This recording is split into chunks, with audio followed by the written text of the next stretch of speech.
Gotta take care of myself, man. Do you have a napkin?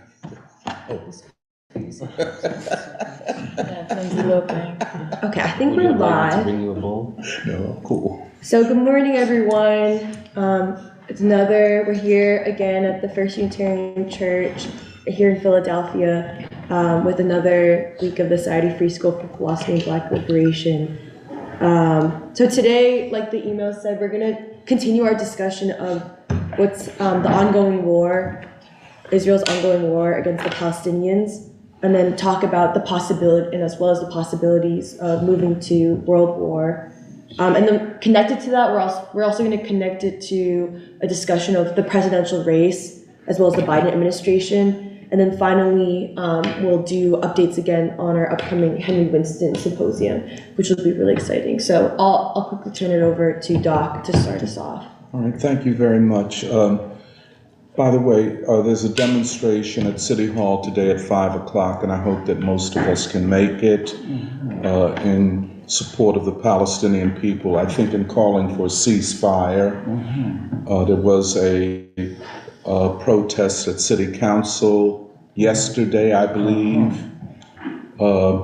protesting the utter cowardice of Philadelphia City Council in passing a resolution that only gives aid and comfort to the Zionists. And I want to talk about that, what is going on, what the politics are. Last week we said that the Hamas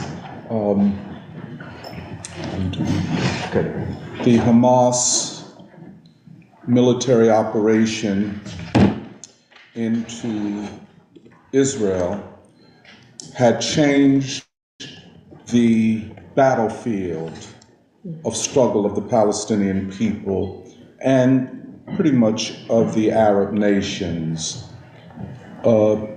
And recall that we often talk about Clausewitz, the German historian and theorist of war, who said that war is politics by other means, and that armies fight not just to defeat the opposition, the enemy army, but to change the ideological relationships between nations and armies.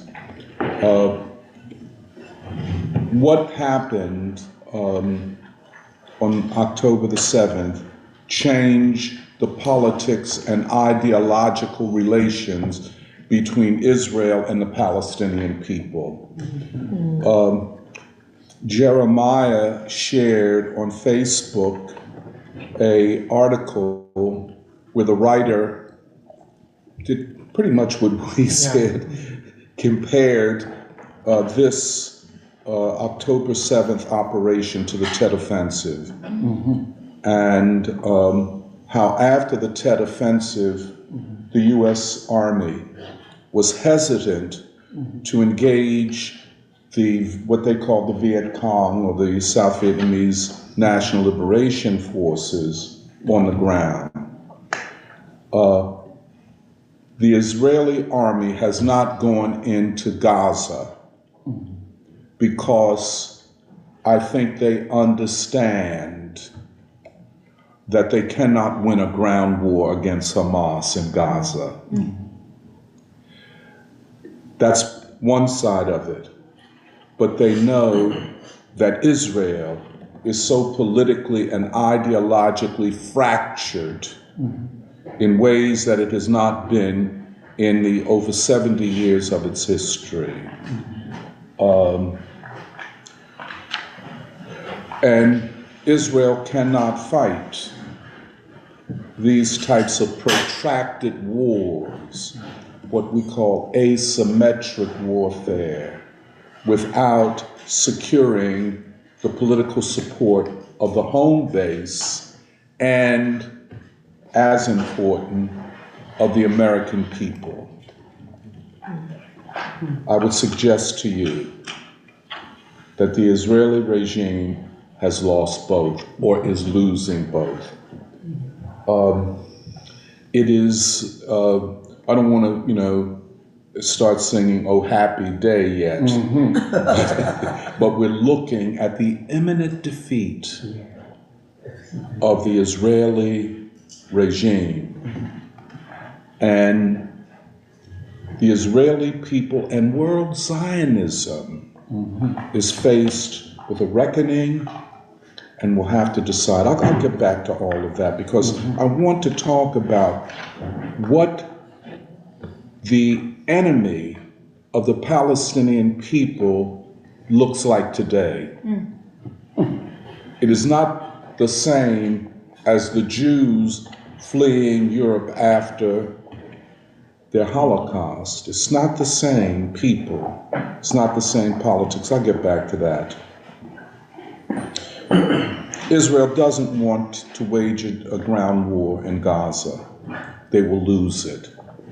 They will lose, it will be an ignominious defeat for them. The only other instance where the Israeli army was unable to defeat an Arab army was in the 2006 attempt by the Israeli army to destroy Hezbollah, which is they say a Shiite-led, probably not Shiite majority, Shiite-led movement, which includes Sunnis and Christians, and probably a lot of people that don't adhere to any religious belief.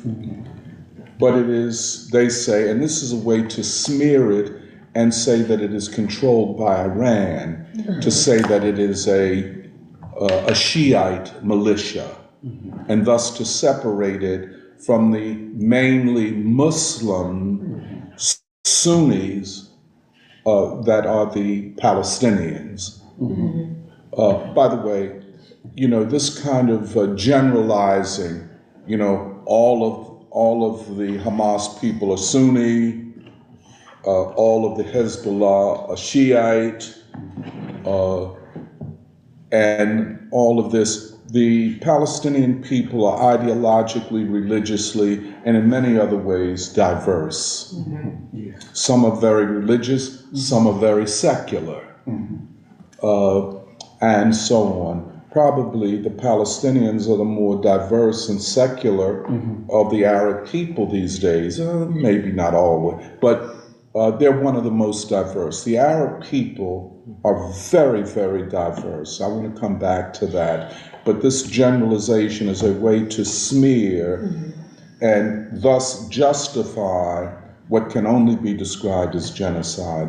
But the point that I want to make is that the only time in the almost 70-year history and innumerable wars that Israel has waged against Arab nations, the only previous defeat was in 2006 by Hezbollah.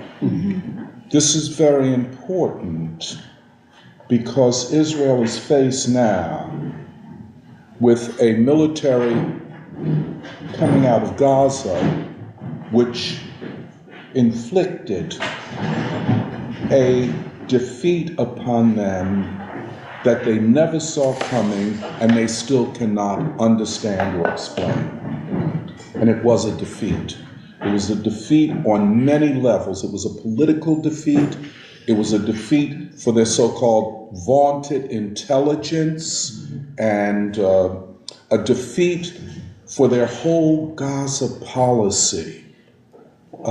I don't know how else to put it, but that defeat, the magnitude of it, is irreversible because it fractured Israeli society politically, building upon an already fractured political situation. They can't go into Gaza. They know they would be defeated on the ground. They would lose tanks, they would lose armored vehicles, they would lose weapons, but more than anything, they would lose soldiers. And this slogan, which I want to come back to, never again. And because the Zionists portray Hamas and any Palestinians that resist them as kith and kin or part of the legacy of Nazism, since they claim that, they then claim the right to do whatever they want, and thus every Israeli life is more important than every Palestinian or Arab life.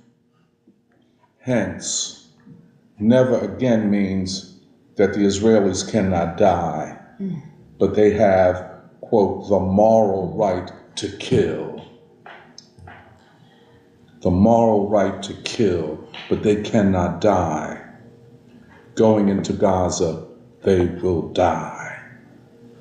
But not only that, the possibility of a full-blown northern front in Israel coming from Hezbollah, which would not wage asymmetric warfare, that is people's war, guerrilla war, but would wage out and out military, missile for missile, cannon for cannon, it's more of traditional warfare. But more than that, the political situation favors the forces of Hamas, of Hezbollah, and other resistance forces, including those on the West Bank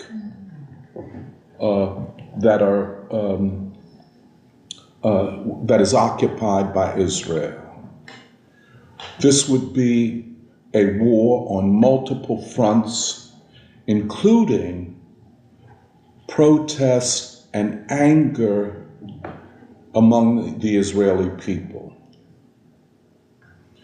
We cannot rule that out. I want to restate, war is politics and ideology by other means. You can win on the battlefield and lose the political struggle, and hence lose ultimately on the battlefield.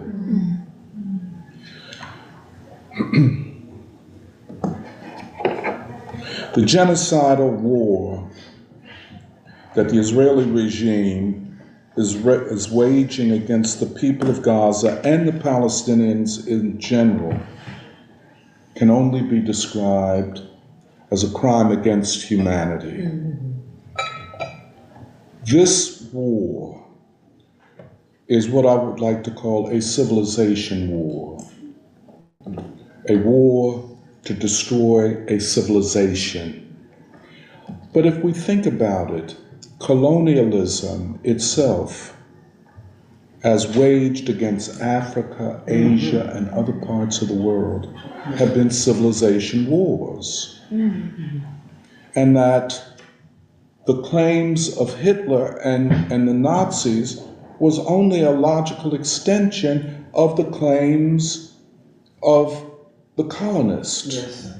That, in fact, they were making the world safe for civilization by destroying civilizations that were not Western. Right. But what I want to emphasize very strongly is that once we look at Israel's war against the Palestinians as a civilization war, and I will give the architecture of this, it makes clear what we are dealing with. If you want to destroy Hamas, why do you have to bomb a hospital? Right. Why do you have to cut off water and fuel and electricity to a population that is pretty much unarmed? If it is just about Hamas. But the fact is, it is not just about Hamas. It is about Arab civilization and about Islam. And it is about the, quote, right of Israel to take over all of the land that they, the Zionists, claim was historic Israel. This is why they have to attack, and they do attack, and try to desecrate Al-Aqsa Mosque, the third holiest place in Islam, because it is a gesture. It symbolizes their utter contempt for Islam.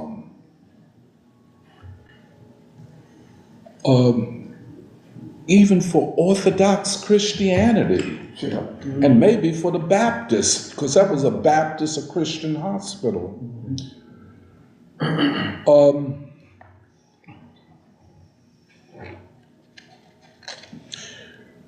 So it is a civilization war, and it is based upon the claim that this is the, quote, historic home of the Jewish people.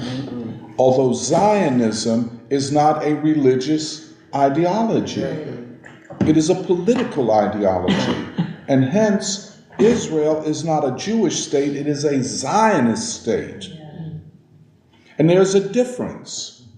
If Judaism is a religion, and, I would say it is, that if it is, as claimed by serious Jewish scholars and theologians, a moral anchor of the Abrahamic religions, that is Judaism, Christianity, and Islam, if that is true about Judaism, then the state of Israel is not a Jewish state, never was intended to be. If you say, well, the majority of the settlers there are Jewish, but that doesn't mean that they adhere to the faith that has the name that they have. That's right.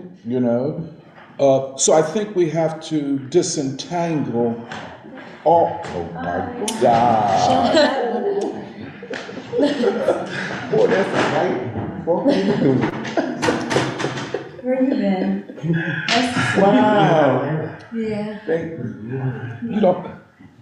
You've been on my mind so much for the last few days, man. That's good. You don't know a lot of these people, and they don't know you.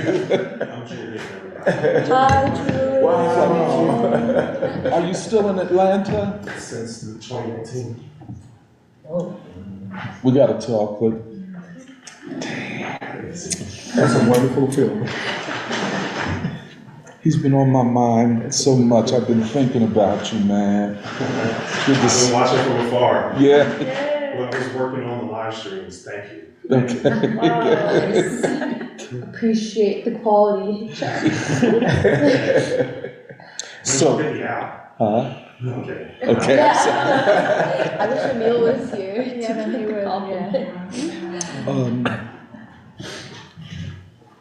So I think we have to disentangle Zionism from Judaism. And even if we wouldn't do it, Jews themselves are doing it. And we'll talk about the Jewish Voices for Peace and Not in My Name and other movements among Jews in the United States and certainly in Israel. But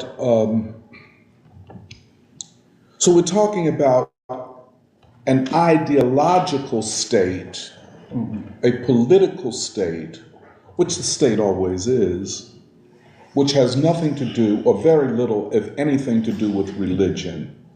Their closest connection to ancient Judaism is that they speak and I want to emphasize this, a form of Hebrew. It is not the Hebrew of the Torah. It is not ancient Hebrew. It is a kind of street Hebrew.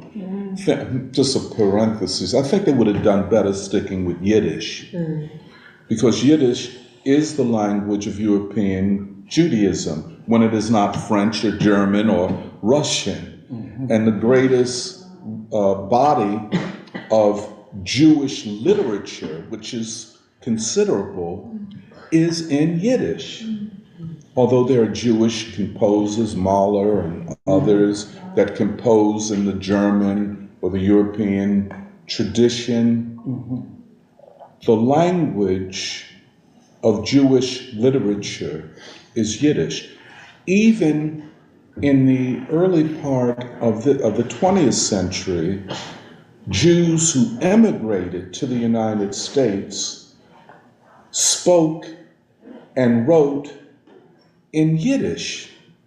Just like many of you in your household speak Chinese, in the households of most Jews, they spoke Yiddish, and they had newspapers in Yiddish. One of the most important socialist newspapers was, it's called the Daily Freiheit. I think Freiheit means freedom. And it was associated with the Communist Party, with the labor movement, and so on. It was in Yiddish.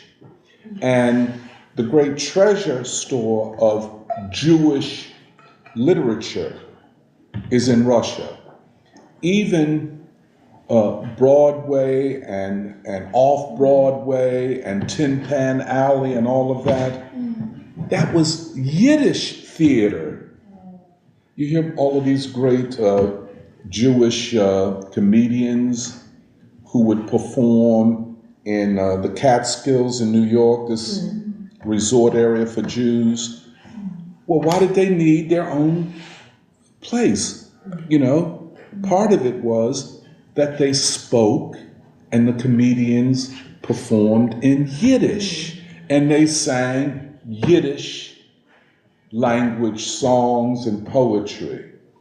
Israel undermined all that. And so my point is that this fake Hebrew that they talk is, it's just like, street talk, street Hebrew. And it is to establish a fake identity. Right. But, let me just, so it is a Zionist state. I want to say something about what it has evolved into. And this is very important. Over the summer and last spring, there were a lot of demonstrations in Israel. Hundreds of thousands of people opposing Netanyahu.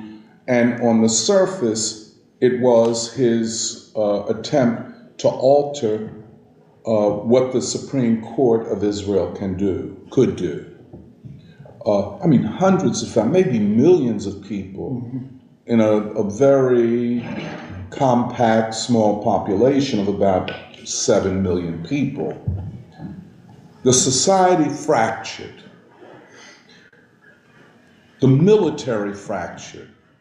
But it presented an opportunity for the Nazi elements of Zionism to move to the fore. People say, well, how can you say that there are Nazis among Jews? Weren't they the victims of Nazism? Well, both can be true. Both were true even at the time when Hitler was loading Jews into cattle cars and taking them to concentration camps. A lot of people, when I mention this, they don't understand. There was a thing called the Judenrat. Juden being Jewish, Rat being administration. I think I got it right. The Judenrat were the collaborators and the administrators of the ghetto in Poland, Warsaw Ghetto, even in the concentration camps. There were Jewish admirals and generals in the German army. And there had always been in Germany and other parts of Europe the assimilated Jews. And assimilation meant much more than it would mean to us, assimilated Negro, that type of thing. The assimilated Jew became German in every respect. they would, and I don't want to go into a lot of detail, but they were more German than Jewish, and so on. And they had Jews had contributed mightily to German culture, especially its musical culture. But anyway, that's another thing. But how could a Jew be a Nazi? Well, if you get to the essence of matters, it's easily understood. The language and logic of Nazism is the language and logic of the far right within Israel. They are Nazis by language and logic. Listen to the way they talk about the Palestinians. Take Palestinians out and put Jews in, you say, well, that's Hitler, that's the Nazis. And then you say, no, I just took Palestinian out for the sake of seeing whether you could distinguish between this, what the Israeli Nazis are saying, what Hitler was saying. There is no difference. Just one thing is different. The word, the people that are the targets. Now, but there are others. For instance, Colonel Wilkerson, what is his first name? He was the advisor to Colin Powell. I forget his first name off the top. Colonel Wilkerson, Republican, was in a number of Republican administrations and was the top advisor to Colin Powell concerning the war in Iraq. He was there when they went to the UN with that big lie that justified the war in Iraq. But he said, and he's, a lot of people that are in the highest ranks of government or retired from the highest ranks of government have concluded that this is the most dangerous time for the world's people since the beginning of the Cold War. That the Biden administration is the most dangerous administration in the history of the United States. And that, and this is Colonel Wilkerson, and that the Netanyahu government is being directed by and he used the word Nazis in the government. Wow. Yes. So in Israel, in newspapers like Haaretz and others, you will regularly see references to what they say, the far right, as a Nazi element within Israel. I think it is important that we understand that if we are to understand the political aims of the Israeli government. And it is to force all of the Palestinians out of what they call historic Israel by one or another means. That's why the Egyptians and Hamas said to the Gazans, don't leave, don't let them force you into the Sinai Peninsula, which is part of Egypt. Exactly. Because this is part of a plan of erasure and extermination. Don't allow them, and this is what they say to the Arabs and the Muslims in the world, don't allow Nazis and fascists to desecrate Al-Aqsa Mosque.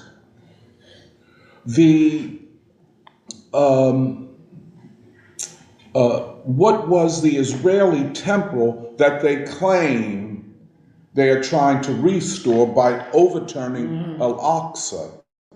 That temple was destroyed in 70 AD, or 70 CE, the current, in other words, 70 years after the death of Christ. That kind of chronological thing doesn't really fit everything. Right. But in other words, literally 600 years before Islam was even thought of. The place Al-Aqsa in Muslim theology or cosmology is the place that the Prophet Muhammad, when he was under attack in Mecca and Medina, the place that an angel took him to. I'm not arguing for or against it, but it is a place that was occupied by the Prophet Muhammad. And so it is a holy place, third only to Mecca and Medina. In war, even the Nazis avoided attacking religious places, but you attack the symbols of religion, and it shows us that this is civilizational now. Right. You want to erase a people and their civilization. See what I'm saying? You do not respect anything that these people hold holy or valuable or meaningful. You have utter contempt for that.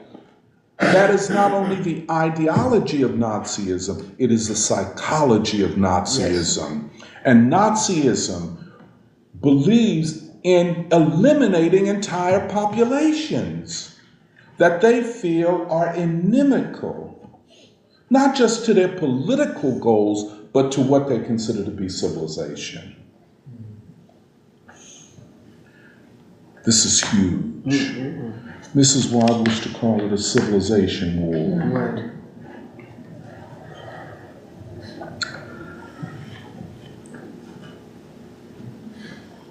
Many U.S. Jews, not to mention Israelis, understand what this is. Because of the vast power of the Zionist establishment, and they're everywhere. We saw it on full display with respect to the conference at the University of Pennsylvania of Palestinian writers. Yes. They attacked the president of the University of Pennsylvania, the chairman of the Board of Trustees, arguing that they are complicit with anti-Semitism because they allowed a conference of Palestinian writers at the University of Pennsylvania. There would never have been the same outcry if it was a conference of Jewish writers, many of whom have called for the erasure of the Palestinian people. And then at Harvard, by the way, the donors, these rich Jewish donors, and see, part of, they think everybody is for sale. That's right. And just because they've been able to buy a lot of black people, which we saw on display at the city council, for sale, Of course. black people, Yep. and I could get more graphic in my thing, but I won't. But, so they can buy the University of Pennsylvania, maybe they can. So I'm going to withdraw my money from Wharton School because of this conference. And then at Harvard, 34 student organizations issue a statement, a manifesto, saying that it is this is all the fault of the Israeli state. I want to come back to that because that is a correct political analysis. It is not a concession to anti-Semitism. In fact, it can be argued that the far right in Israel is a concession to anti-Semitism. I'll come back to that. This idea that our money can guarantee our place in American society.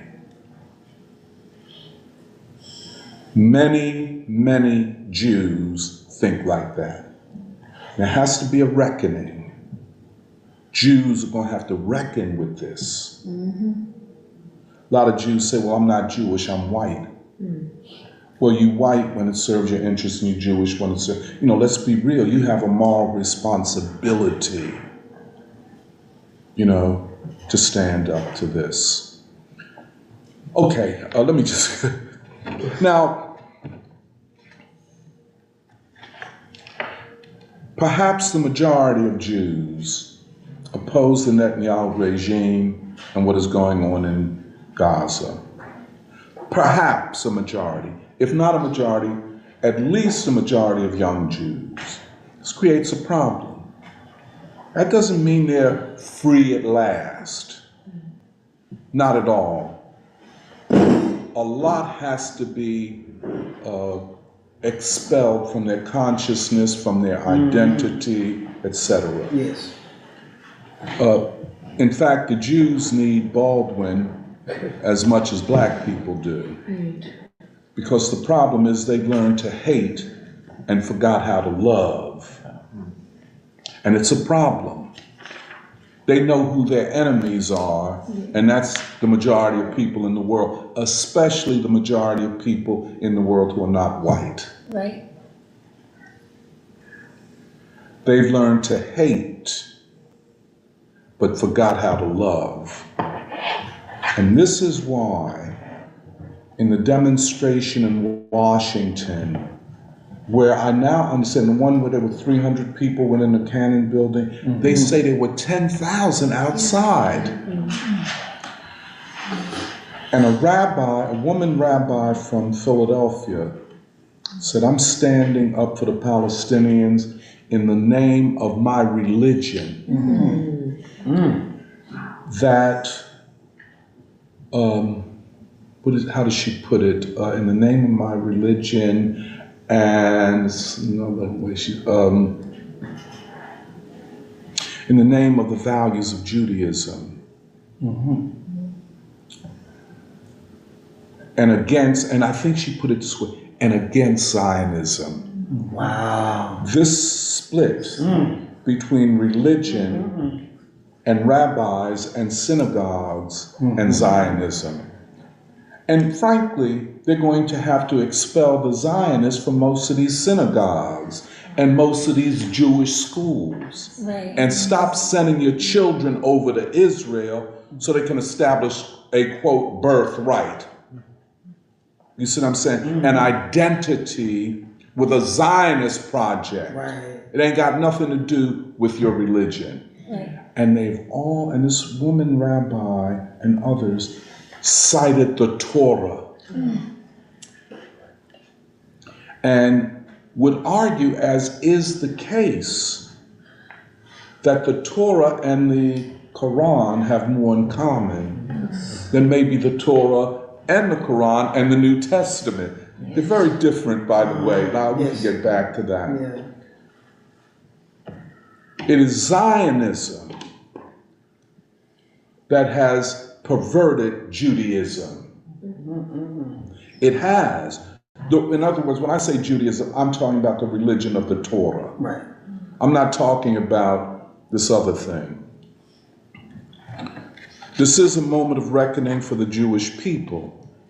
And no matter what immediate polls show, it is fluid. And it is a crisis of Jewish identity. And how the Jews want to be known in the world. Yep. a people who are no more than 10 million in a world population of 8 billion cannot always rely upon the white colonial powers to protect them. And I think, I think October 7th and the operation of Hamas showed that all of the military hardware that they can get from the West will not be enough. Okay.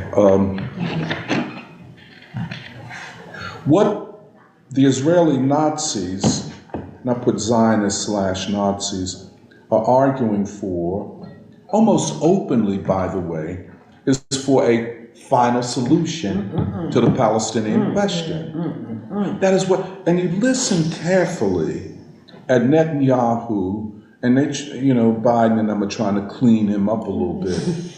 You listen carefully, what he's talking about is a final solution. That is Hitler. Final solution to the Jewish question. Final solution to the Palestinian question. Erasure of Palestinian civilization and culture. Driving of all Palestinians out of what they call historic Israel, to create, and this is the Nazi or the German word, Lebensraum, living space for Jews. This is grotesque beyond imagination. And once you peel away the surface stuff, and once you separate yourself from the narrative of the ruling elite of the United States as manifested in all of the newspapers and stuff. Once you peel away, you get to the essence of it. You see what it is. Civilizational erasure.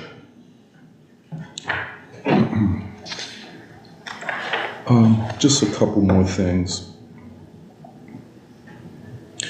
Biden's speech. Now, we have said time and again, and I said in an interview with Garland Nixon just Thursday, that the primary task in the election this year is to defeat the Biden administration as an administration of war and austerity at home. Must be defeated, inconvenient truth, for many unimaginable, but it must be defeated in the name of peace. People say, well, what you want to give us, Trump? Trump is better, far superior to them, to the Biden administration. Frankly, any previous administration in U.S. history is better than these people. We cannot get it confused. This is an administration of war. Of war. Well, let's look at Biden's speech. And I give the guy credit, given his dementia, that he's able to deliver a coherent speech. Although if you listen to it at the end, he was beginning to fade. I said, oh, dementia's kicking in now. But did you watch the speech? Yeah, but it was 15 minutes, and about 10 minutes in, he started fading. But he was able to hold it together to read the teleprompter. He don't know what he's saying. But anyway, what he argued there is that the world is beset by war, and wars triggered or carried out by anti-democratic and authoritarian forces. Essentially in two places. Hamas in Gaza and Putin in Russia. These forces want to overthrow two democracies. The Israeli democracy, I'm trying to prevent myself from falling on the floor laughing. The Israeli democracy and Ukrainian democracy, which is even a more grotesque suggestion. I mean, Nazi. yeah, that's right. Exactly. So, and then for, he kicks in Taiwan and the border. I mean, a ludicrous, the southern border. But at the end, he proposes. Now, you read the newspaper, there are a lot of different things being said here. It's clear that he said he wanted $60 billion for Ukraine. Already, officially, they've given $130 billion. So this is by half again more for Ukraine. Now, I think they had said $40 billion for Israel, but then they kind of marched that back to $14 billion. It's like, don't believe your lying ears. You thought I said 40, I really said 14. But no, it was 40 and $10 billion for Taiwan, which is officially recognized by the UN and the United States as part of China. Yes. So we don't even have diplomatic relations with Taiwan.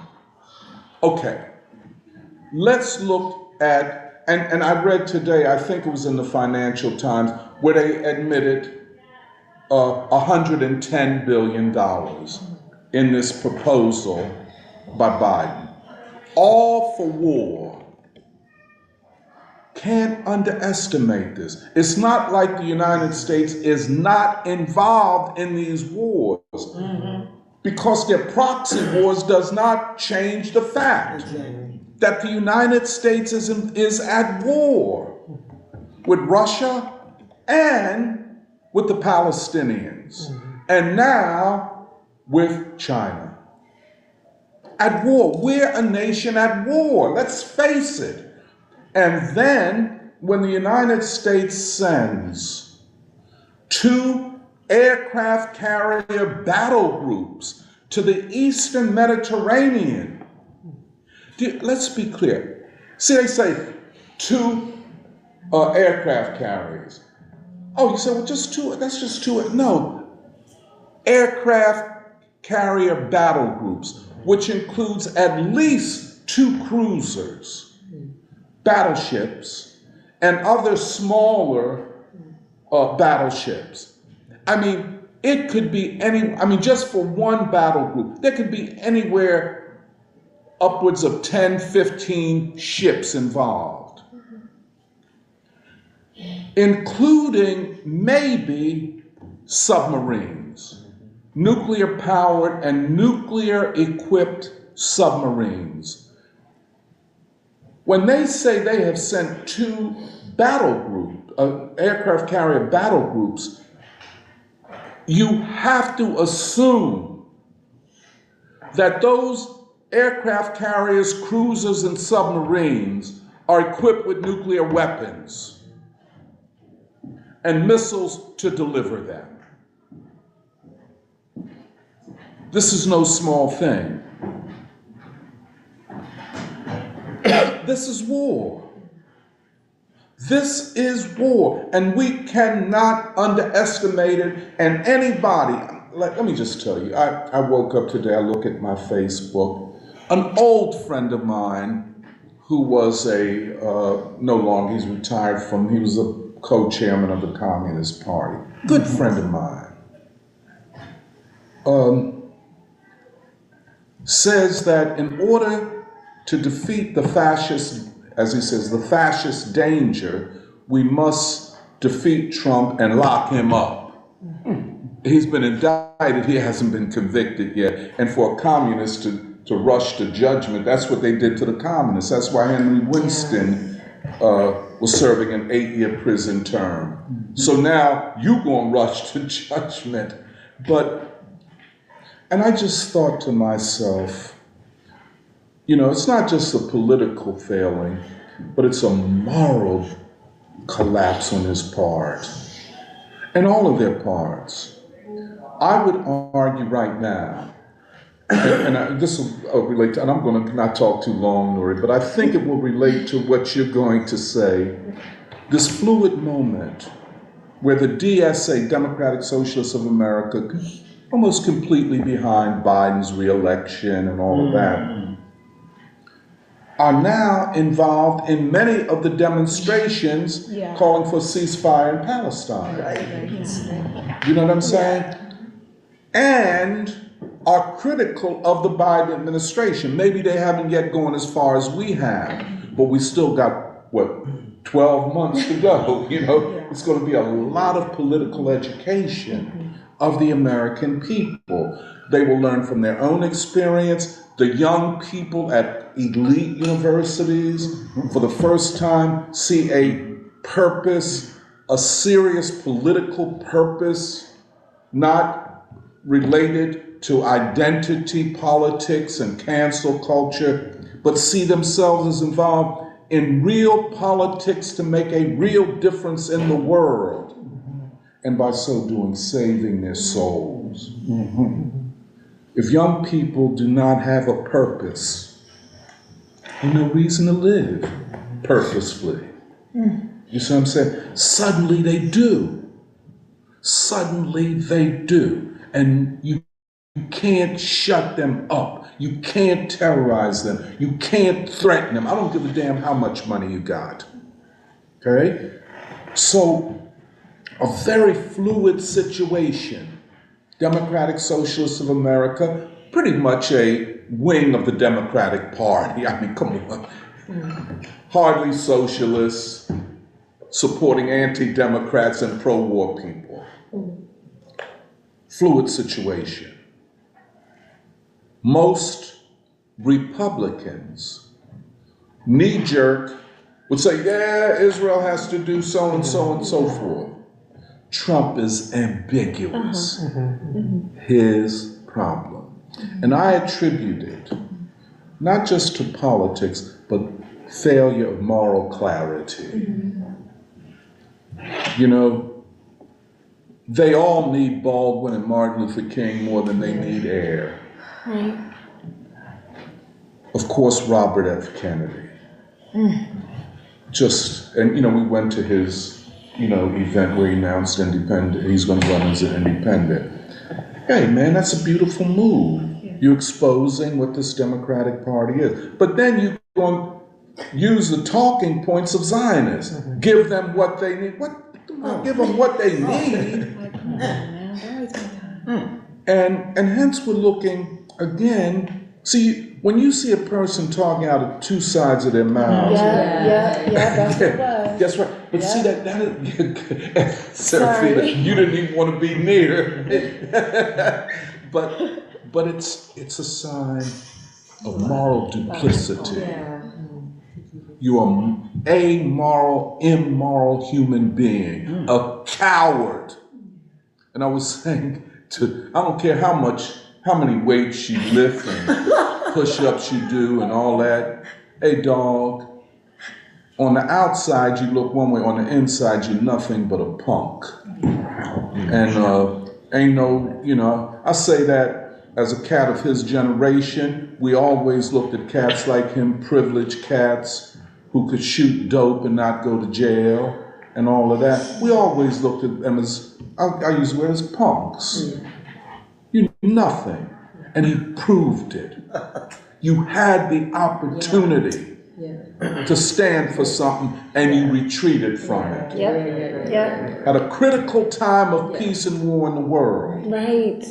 Cornell has literally made himself a non-factor in terms of election, but at least he has stood up on moral grounds against the Israeli regime, which puts his life in jeopardy. Right. For real. Definitely. You know what I'm saying? Because, I won't go into detail. But the U.S. people will demand more and are demanding more. This is a deepening of the ideological crisis of the ruling elite, which we have talked about, and most importantly for now, of its capacity to wage war. And when we talk about war today, we're talking about world war. Let's not take any of this light. It is world war that they are talking. You don't fight China and Russia, both that have nuclear weapons, at the same time under the guise of, what do they call it? Full spectrum domination. That's some bullshit they started back in the Cold War, that we could fight 2.5 wars at the same time. But you're dealing with a different animal now. China and Russia, who are aligned, that have the support of the majority of the world's population, often called, and I don't like the word, the global south. Just call it the globe. It ain't just the South. But anyway, this full spectrum domination, you can't do it no more. I don't care what you send an aircraft carrier into the South China Sea or the Taiwan Strait. It's just a sitting duck. China will blow it away with the quickness. And you don't want to go up into Russia. Now, what do you do? The ruling class has 2 options. It's either war or peace. Every person, especially every leader of the people, must take a stance. And again, I want to bring the moral question. Every person, especially in the United States, the great war maker, I guess I'll have to use the Iranian slogan, the great Satan. Damn. Wow. Damn. The great devil. We have to make a moral stance. This will not end with the demonstrations. We have to go to the demonstration today. It further deepens the crisis of legitimacy and the capacity of the U.S. ruling class to rule. Biden said to the American people, every city has gone to austerity budgets because they can't fund basic shit like fixing potholes in the street or funding schools or providing for the homeless. So there's cutbacks, there's austerity, and this guy goes before a suffering and immiserated population. I don't care what you see on the outside. People put their best faces on when they come outside. Right. But at home, they ain't doing that good. They ain't doing that good. And the children in particular. And this guy's going to talk about $106 billion to fund war? No, this is an outrage. And people will finally understand it. This is a moment of clarity. And people are dissatisfied. We want Biden to lose. But Trump, you ain't going to just get in there behind the weakness of Biden, because they can surprise you. You have to stand for something. People are going to vote in ways that they never think about voting, in ways that they've never thought about voting.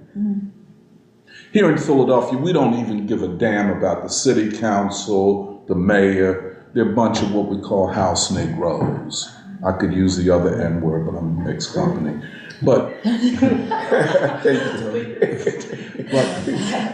have utter contempt for them. And the voting pattern showed it in the primary. 75% of registered black voters didn't even show up. Because we don't think they're worth anything. And then to vote in city council while people were protesting in the chamber, to vote for resolution that provides aid and comfort to a genocidal regime that is bombing hospitals? No. You can never, ever show your face among black folk who, in our majority, have always identified more with the Palestinians. Yes. It was for this reason. People don't understand this. For this reason, the Jewish establishment in the 1980s began to refer to black people as the most anti-Semitic group in the society. They called us anti-Semites. And because our leadership had been bought off and silenced, no one, well, except Farrakhan, defended our dignity. Yes, sir. Yeah. They smeared us. The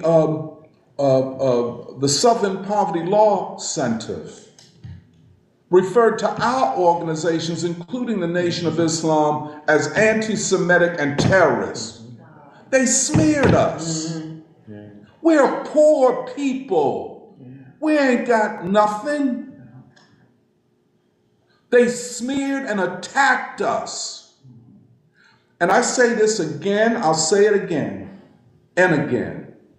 It will take generations to repair the relationship between blacks and Jews based upon what they did to us. That's right. I know how I feel about it, and I know the way a lot of other black people feel about it. And, you know, most of us don't have the platform to express ourselves.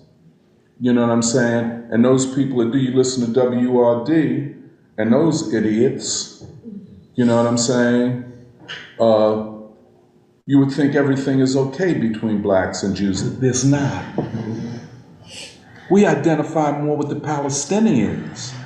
I'm telling you, and have since the Six-Day War in 1967. We've been down with the Palestinians. What's happening? You hear black people say, well, what they're doing to them, they want to do to us. Because we're segregated in almost Gaza-like open-air prisons. Go to parts of, I don't care, south side of Chicago, North Philly, or West Philly. There are black people so cut off. They don't know no white people. Exactly. And they see the white world as an enemy, as an oppressor. And then the group that we had thought were more liberal towards us, and we used to think that. Back in the 50s and 60s, even the 40s, the Jews have suffered, and they will understand our suffering. Shit. They flipped that script. And now they have to atone. They have to, we don't have anything to apologize to them for. Including the Million Man March, which they want us, don't have nothing to do. What the fuck you talking about? We can't do anything unless they approve of it. That's their mentality. Yeah. And it's something that only black folk will understand because we're the only ones they treat like that. It's something about Zionists that they like to attack weak people, poor people. I'm telling you, Exactly. stand up to the ruling. They ain't gonna do that. Do that. We're gonna maneuver with them. They don't even stand up to the Christian right. But let a black person say something. Oh, you're gonna lose your job, or we're gonna find a way to search your tax records and shit. Take your house. Or my They will point. take your My house. point. And let me just end on. I'm gonna end on this. Oh, what I wanted to end? I just wanted to end on one thing, and that is, oh fuck.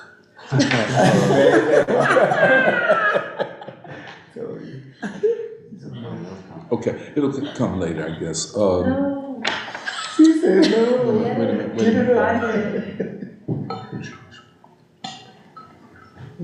Yes. This is why the Winston event is going to be very important. Right. The centrality of the struggle for Black liberation. Yeah. Why do you have to cut off, smear, and attack the struggle for Black liberation? Right. And then call us anti-Semitic? Right. Because the American nation cannot move forward in the name of peace and justice for all people without Black folk. Exactly. The great capacity, it's not yet there. I say to Portaba, you know, because she was asking about Robert Dickerson's funeral and the brother from Yoruba mentioned everybody but W.E.B. Du Bois. Wow. That's a major weakness, and barely could mention Martin Luther King. Wow.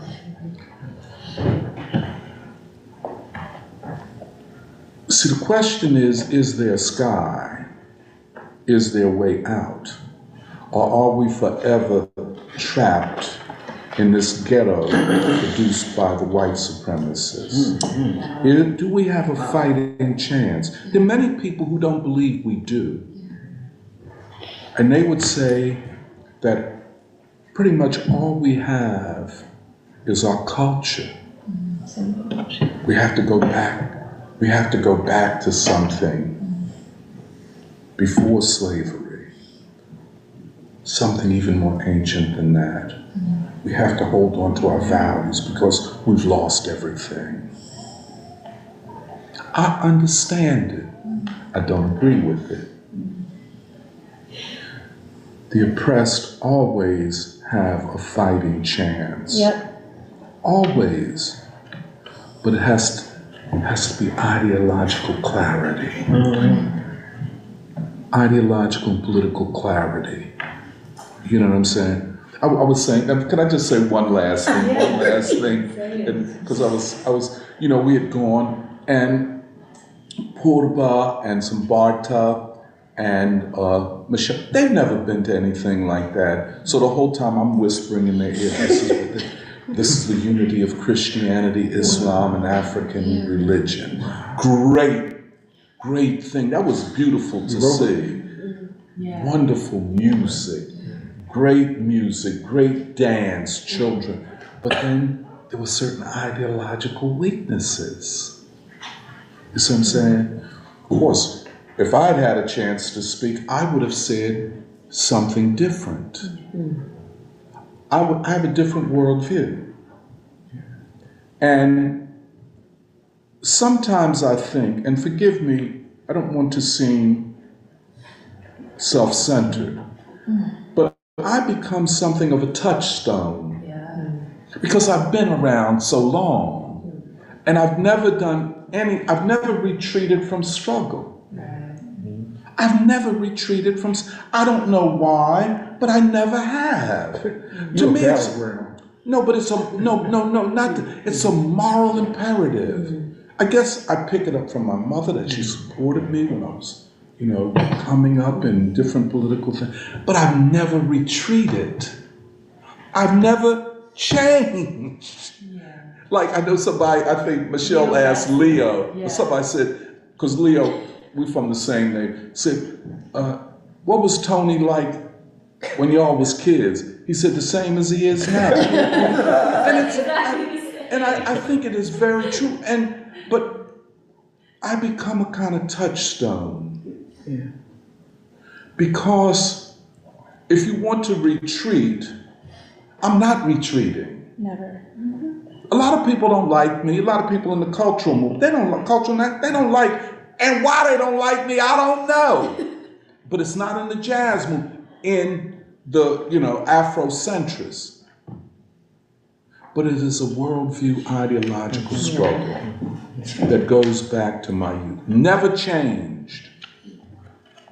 So you can't ride two horses going in opposite direction. You have to choose. If you believe there is no way out, there is no fight worth fighting, there is nothing we can do, then I'll put it this way, I'm your opponent.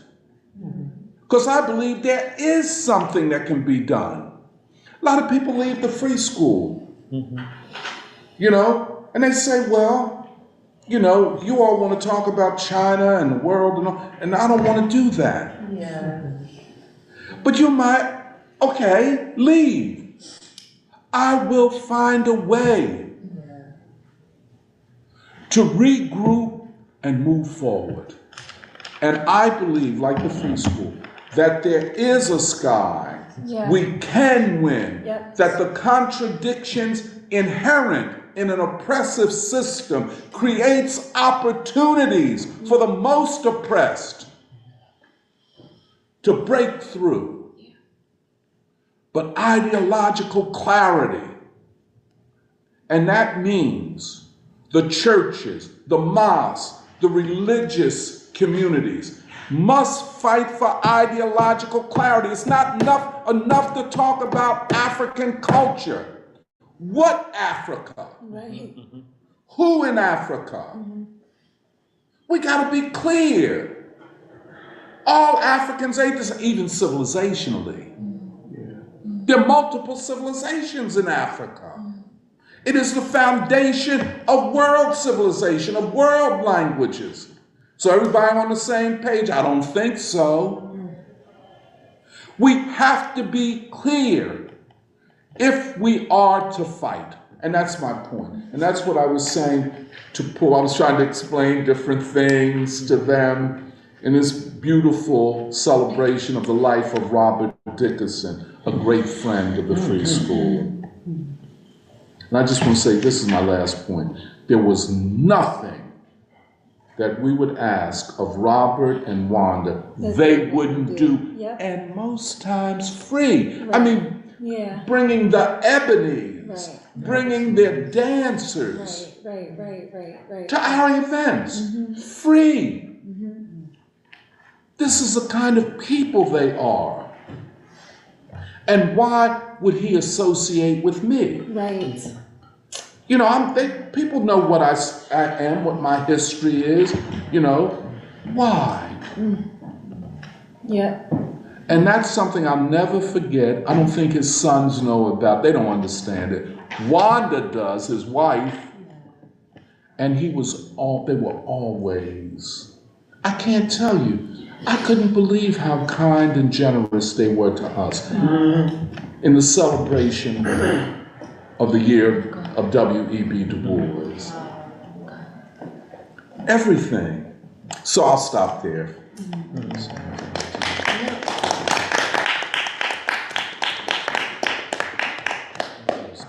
Go ahead. Okay, I just triggered a remembrance. Let us recall that before the state of Israel, they wanted land wherever they could get it. And they built an airfield as if it was a gift to Uganda at Entebbe. But what they were going to do, they wanted to take Uganda and have nothing to do with no Jewish homeland. All right. Then the West said they weren't going to support them there. They wanted them in the Middle East, keep that area safe for Western interests. That was when they spent the mythology, and it's pure mythology, of the Jews returning to their homeland. There was none of that before that. Now, it's a Jewish, I'm not going to remember his name, but the name of the book is The 13th Tribe, written by a Russian Jew. He goes into who the Jews are, the Ashkenazi. They are descended from the Khazar tribes, and they converted to Judaism. And he tells you in the book, this is a Jewish, scholar. He tells you in the book that the Jews, the Ashkenazi, have no claim whatsoever biblically to Israel. It's all mythology. But when you control the media, and largely they do, you can create a situation where we are a persecuted people, and we can cloak ourselves like the Klingon cloaking device. Wow. You know what I'm saying? And then when you look at you just went in depth into the politics of Israel. Yeah. And then they're in cahoots with South Africa and all of that, all of this stuff. When you look at everything. Oh yeah. This is it's a dirty game. In fact, you could I just go ahead. Just one thing you said. In fact, one of the critical features of the anti-apartheid struggle in Southern Africa was the fact that Israel was supplying the apartheid regime with weapons, including they were in a joint project, and this comes out of the UN, a joint project to help the South Africans build a nuclear weapon. I mean... Oh, one last thing. Good, I'm sorry. I just want to, state this. Everybody listening at this probably need to actually, if they haven't read it, they need to read the secret relationship between blacks and Jews. And they were smart enough. They primarily cited Jewish scholars. So, and if you notice, all the attacks on that, you never wanted to debate the information in it and all of the references that they made. It was ingenious the way they did that. Yeah, the slave trade. Oh, that was some, This is very, see. There's some bad jazz back. No, you just can't, this idea of we have been persecuted throughout history because of our religion. This is no. And that's mythology, pure. Yeah. Oh, but you know what?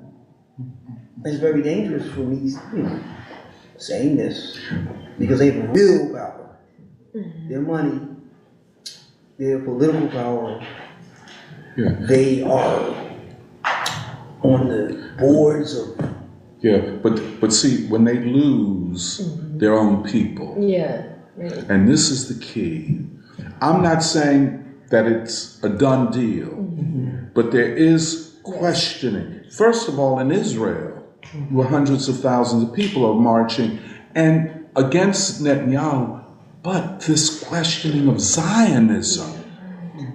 And that's major. That's major. Yeah, that's major. Right. That's major. It's major. Has that ever happened like that?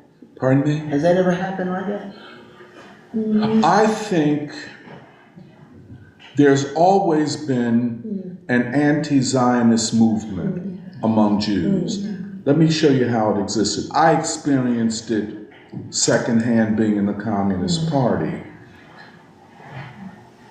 See, Zionism is a form of extreme nationalism, reactionary nationalism. So to veil its reactionary character, they use two things. The Holocaust, where we were almost wiped out in Europe, and the other thing, then they tried to bring into their ranks certain socialists to attract away from the communist and genuinely socialist movement those Jews who were in it. There were a lot of Jews, you know what I'm saying? And so they use those two things.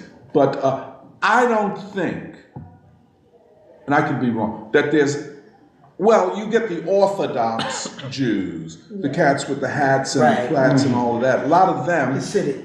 I think they're Hasidic. They have been vocally against the state of Israel.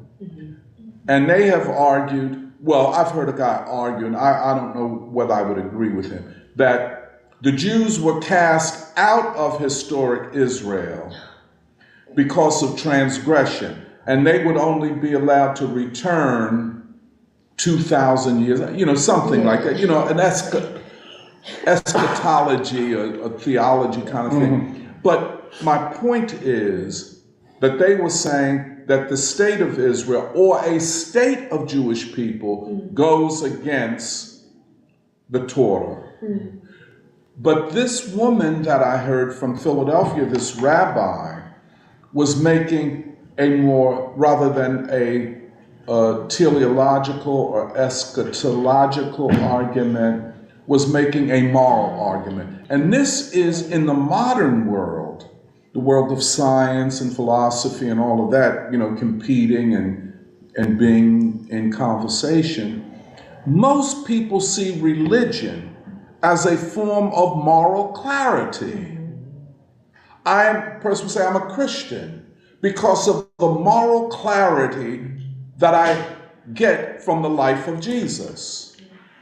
A lot of black people would argue, be they Muslim or Christian or even Jews, that African Americans are the people of the book. And so we have a moral inheritance. They would argue like that. But I'm emphasizing that the moral dimension of what religion is or means to people is more important often than the broad teleological. And you see black people leaving churches or people leaving churches because the churches don't represent moral clarity. The Episcopal Church got churches, the most beautiful churches all around the city, and don't nobody go. You got the buildings, but not the people. That is a judgment upon your lack of moral clarity, or a judgment upon the fact that you got a few people at the top getting paid and some crumbs off the table to the hungry and homeless, crumbs, meager crumbs. And then you're going to say this is religion, this is moral. No. Same thing with the black church. You done let too many politicians in here who are corrupt. So how can I look to you for moral guidance? But so this rabbi was making a moral argument, and making a moral argument against what I'm certain they understand. This Nazism developing within the bowels, within the core of Zionism. Yeah, because I was really struck when you talked about the demonstration in DC by the group Jewish Voice for Peace. Because I also, even my coworkers who are young like me, the college-educated staff of a lot of labor unions now, a lot of them are Jewish. And it was so interesting because they really felt, it was almost there's definitely a sense of shame. There's a sense of shame and almost a defensiveness of, I don't want to be that. I don't want to be forced into a narrative that I didn't agree to be born into. And I actually really admired, I was watching the demonstration in DC, and then I was listening to these coworkers who I sometimes give a hard time because they're in organizations I don't agree with, or they have a certain view of even the working class I don't agree with. But I admired them because I actually think, like you were saying, Ransom, and you were pointing out, Doc, that there's something very important about that rabbi, but also a generation of Jewish Americans who are reaching a point where they have to go to a moral reference point of saying, because the phrase "never again," like that now they're appropriating and saying "never again" in our name, like never again violence, like a genocide that we felt happened to us in the Holocaust. Never again do we want genocide in the Jewish name. And I don't know, I just really admired that there was a sense of it's time to take more responsibility for our name, our people. Because I actually think that ripping apart of Zionism from Judaism is really significant. Because I actually think it feeds into also what you were saying, Doc, about war is politics by other means. And it's political and ideological, because what's happening with Israel and Palestine what's happening with Israel and Palestine is, like you pointed out, that there's two home bases, the Israeli people, but also the American people. And so there are immediate repercussions in America of not just the ripping, you have Jewish Americans who have to confront, who are we?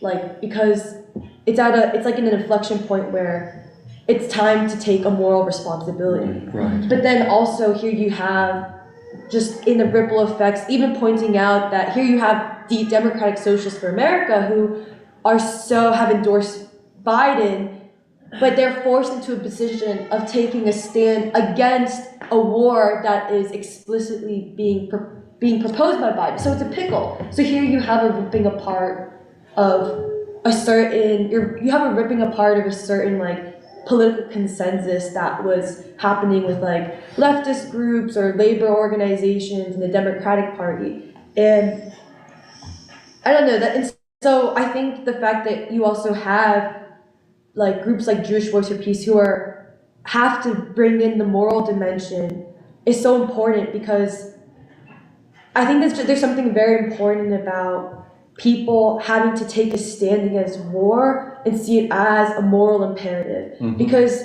I just think there's a level of the ideological struggle, but also the democratic struggle, where the moral imperative and the moral dimension becomes the most advanced stage. Like it's the most, like, in some ways I see it as like the most advanced or important or revolutionary stage that opens certain things.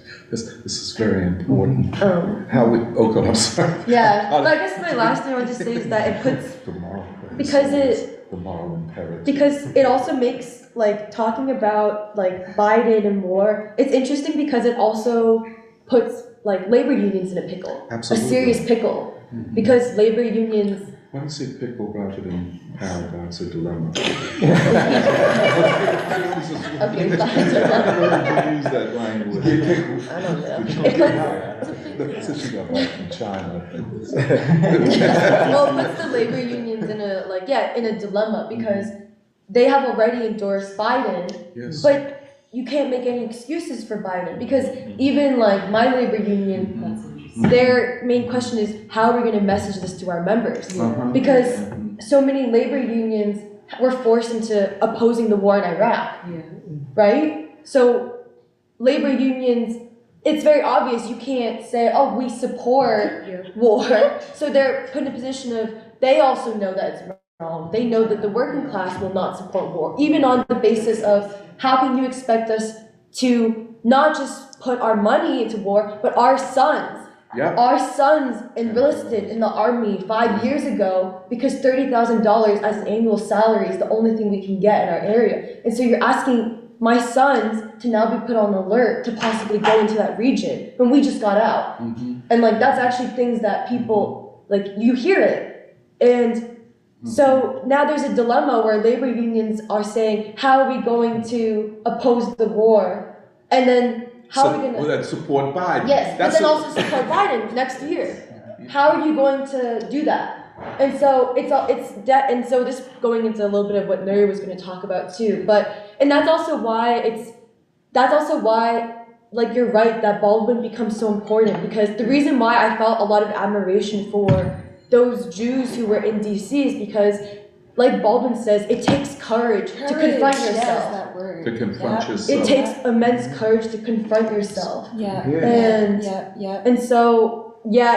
I just think all of this coming together is so, like you pointed out, is that there's the home base of America will be lost.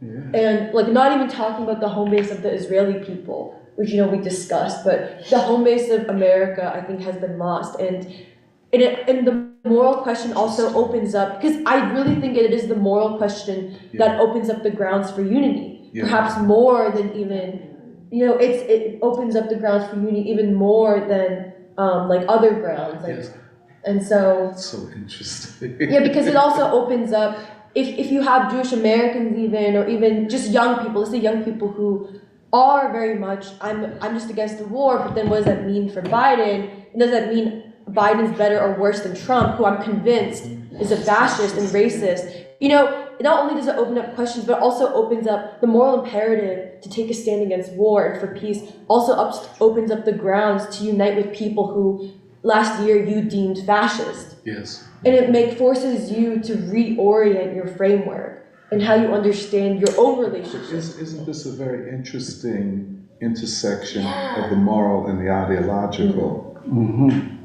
I mean, maybe Nuri can develop that more. but go ahead. So I'm gonna use the word tone. Like if I was listening to the Quran, as much as we grew up under the Bible, but we interact with the tone of things that we hear. So maybe when the word Armageddon approached me, I might not have said anything as a thinking word, but it has a certain tone to it when the Iranians speak or the Palestinians speak, and a lot of them interact with that church that was just, well, they're trying to destroy, an ancient core of the civilization. Right. But if you destroy the core, then it might not blow apart like you destroy like a building. It's like something that resonates. So we don't know when we get up the next day or a week or so that the tone of this kind of revolution that we're involved in, that's how I'm speaking to you, it comes as a tone, so people that's hearing noise, and it's just an outcry, but the tone, and usually when I study Islam, I think about Bilal. Bilal is like the tone of the call, and it's the tone of the prayer that he's calling people. But sometimes in the noise of this wilderness, I just wrote this too. The tone in the wilderness is almost the same tone as from the desert. So regardless whether I'm in the Middle East or I'm here, that tone then resonated back. Like America don't know what tone it's going to develop into. They trying to control how we are speaking to each other. And the musicians have the tone that we're resonating because we want to speak to our humanity. And when you mention Baldwin is like the tone of the literary world. And he's covering like anything that we could think of. And we say inner philosophical, the Shiite people speaks in an inner philosophical world that people are shaped by their experiences inside. They might not say, I'm going to talk to my family in the future. So they might use, like we use the prophetic thing. But everybody don't believe that it is a prophetic thing. But when that day came on the 7th, that came like somebody put us in the tone. So they can't break through it because it's a certain way that people, like when we come and you speak to us. Yeah. And we're like speaking to each other. Yeah. But to try to destroy it is falsehood. When Tony's speaking, I'm looking at the widest lens that we went to the same elementary, not the same junior high school together. Yeah. I didn't see him there, but maybe something of that tone that ain't gonna let me give up. I'm not falling out like that. I'm picking up the strength of my body to still have my offering. Yeah. That we want to win something for the world, and it takes the tone and the shape and the vibration of it. And most of the time, when the Quran is being chanted, even if you don't read the Quran, when the Quran is being chanted or you hear it's going through everything. It does not have a wall that it can't go through. And I'm not making this up like we just speak like whatever. If I'm playing my flute, it's because I can't play it every day. It's like it gives me the tone. I don't have to play like every song. I can listen to Coltrane, like what we listen to, because we're trying to make our listening abilities help each other. Yeah. And the people in Palestine, all their cries have to me, I synthesized it. They have the cry of Bilal calling. And Bilal is Allah Akbar. He's calling them to call. Let's tell him who Bilal is. He's the first Mufzin. And he's and the prophet said, you could go ahead of me because you got other work to do. Yeah, and Bilal is the call of prayer, but it's not just that. If Jesus called him, or Abraham called him, or some saint called him, from all those saints that live in the Gaza, or in Samaria, in Judea, you ask him for the Almighty to step over top of this country here, which he already done as far as I'm concerned. And this is something I'm not playing like an entertainment. This is something that's part of like how I grew up. I'm listening to him. I have a respect for people that I've learned from. If I break the chain, I ain't breaking my chain. I'm trying to hold on to what I've learned from other people. Julian Walker is like, oh my God. It's like somebody brings the voice of what it takes to have resilience. and To have what? To have resilience. And so you don't, so you can, so we can acquire things from people who have a way of teaching. It might not be because I like it like that. This is a way of teaching. It's something that it's something that takes years to digest it. Yeah. You might not be able to digest it right away. That's very important. It's like part of our digestion. Yeah. And I'm not willing to jump up and leave out of here for what? We're going to come back. I'm going to say one more thing. This Unitarian church, when the church that they didn't destroy, that church, if you had a big bell the size of that church, and what is you trying to, you waking up something more than me? Because that church is like a sacred bell. It's something about, it was architecture, it was sound, everything in that church, you could walk around there with one of the things you put on your knee and say, something ain't right. And it was like that. It's very, very sounding. So maybe people in the United States, they don't care about civilization. The very thing that all y'all here, all the students, and all the ones Tony had, Tony got students everywhere. He can resonate, I don't care where they go to sleep and still wake up and say, yeah, Tony said that. It's a resonating bell. And that church, I was sitting there, I was like, What church is this? That's the one that they was destroying, was one of the oldest churches. Oh, you mean Gaza. in God? Oh, yes. And I'm using that as a reference point, Yes. Along with the tone of resonating. Yes. And Seraphine, I'm gonna say your name because that was a resonating name when we was kind of called to some things. But anyway, it's like the people in the book, the people of the book is people that we come together with. It's not like you just make up something. This is something where we all come through life as part of the book to each other. Whether we become the people of the book, that's work to be done. Yeah. That is work to be done. The Baba Gita, Gandhi, and everybody, they all came, all of them, and they don't. The Boas for me is like he was the resonating student. I went to Germany, I went to Switzerland, I've been to University of Zurich, and I was like, oh my God, I stepped over this threshold. He's already announced, like a person that lived something for their deeds. He has deeds in his life. What? He had deeds. He had many deeds to do. Like deeds. He have a deed. Yes. Like that. Like that. And it's a remarkable thing. Yeah. To state something that hits you in the heart when you see children, being wounded. And they putting the suffering child at the head of, they want to put the suffering child at the head of this country, save this country like that. They want to save this country by killing children. Yeah. You would rather kill children to keep this country ahead. This country can't even think about being ahead of what? They can't even think about it. And in some place in my life, I had went to the Red Cross, and I volunteered at the Red Cross. I've always been called like that. But I've been to the Red Crescent, and people older than me brought me there. I don't know everything, but I know one thing for sure. When people have an ethical symbol on their thing, and you attack that. Oh yeah. You got ethical. Oh yeah. It's beyond my thought. Oh yeah. You're attacking something that y'all have no right to do nothing now. That's right. The Star and Crescent. You can't got no right to anything. Even Elijah Muhammad would say, I don't think so. Because you willing to give up everything to steal our right to live. Let me let Michelle come on in.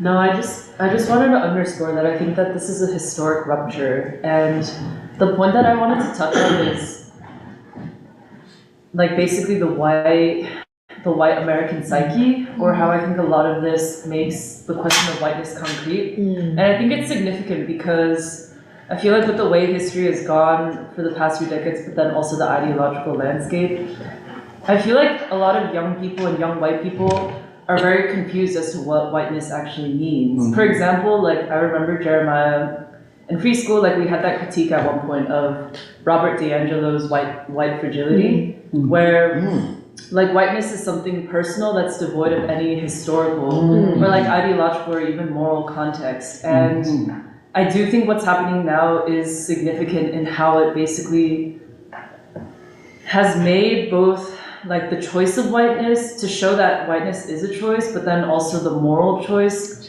very, very deeply concrete again. And then I thought also, Doug, what you had mentioned about how the Black community was so shocked that Jews went the way they did after World War II. I thought that was very, very significant because I feel like to talk about— I would say after the 6-Day War.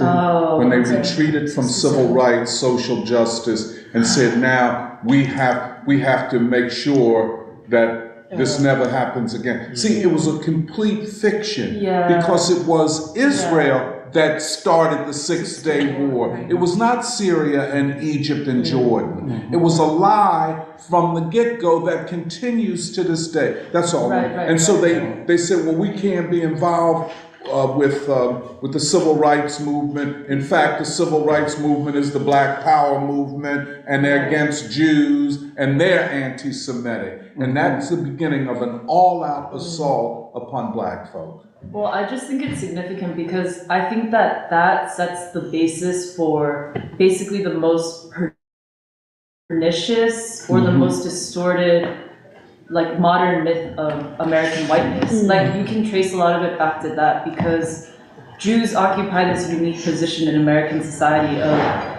it's like they literally wield the extreme of both ends of the spectrum, which is I have the same moral authority as like as Black America because I endured like such an inhumane, my people endured such an inhumane suffering. Yet at the same time, literally like, I didn't even know this until I moved to New England, but they rule everything. Like, and I really saw this at Penn as well. Jews like they have made it to like the most elite tiers of the white world, in a way that I can't even wrap my head around still. Wow. Like, I don't even still completely understand it. I think that's why, Emily, when you talk about your union, like, it's clarifying. But it's very, very, very, there's something very veiled, very pernicious, and also deeply, deeply damaging, I think, to a lot of people who have inherited this identity, because the contradictions have never been brought out into the open in a way where like people can also resolve it, but then also heal from it for themselves. And honestly, I think this is what I saw in a lot of the young like Jewish people that I met at a place like Penn.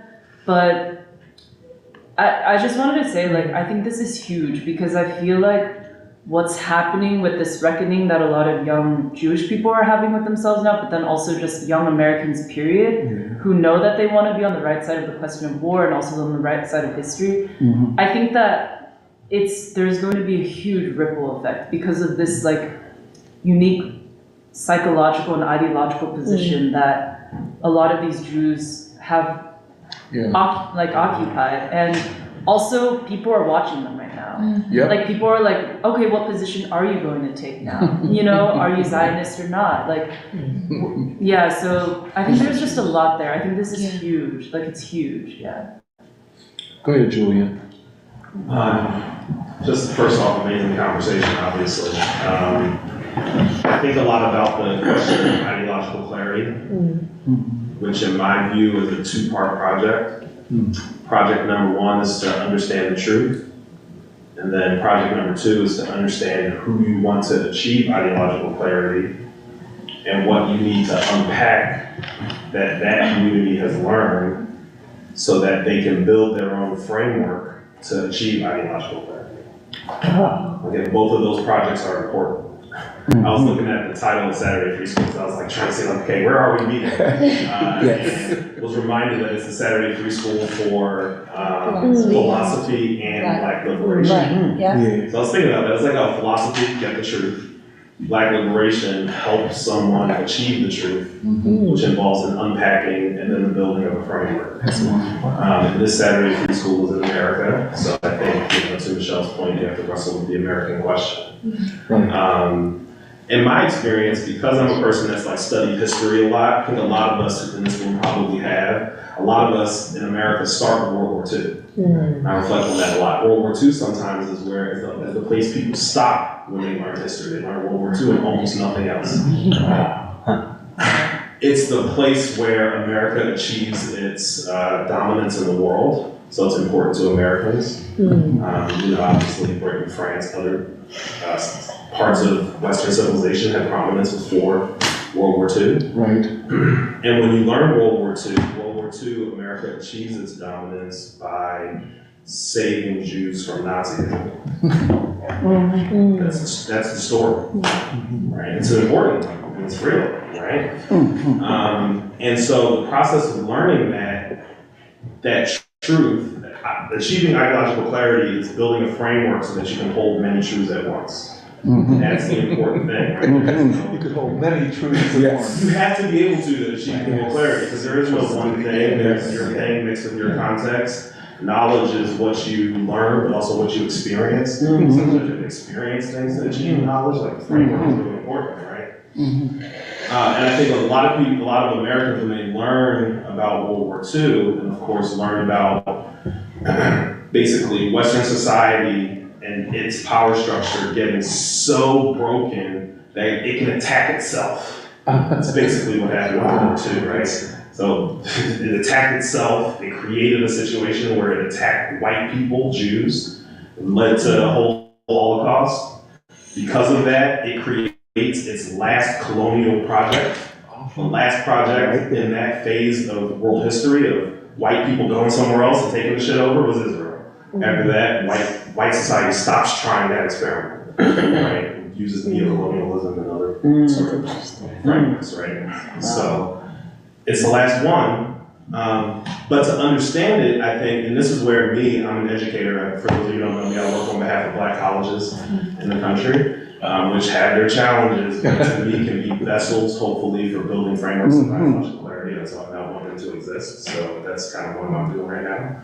But that process has to help people unpack a foundation of truth based on World War II. Because if you have that foundation, America is a savior. You have deep empathy for the trauma that Jews experience. It's also easy to understand being a religious minority, because so many of us who were born in America are born as a part of the toxic Christian space. So it's easy to understand why Jews would probably be oppressed by that in many ways. So there's many spaces for sympathy. So holding those two questions end up being difficult. I think I get interested in how the Saturday Free School responds to the question of helping people achieve moral clarity by unpacking some things. And unpacking World War II, putting it in the broader context of oppression of Black and brown people for the last 500 years is very difficult. And then the last thing I'll say is thank you for the Trump-Biden conversation. While we have some deeply imperfect choices, right, which means your framework is important when you're not engaged in something that's ideal.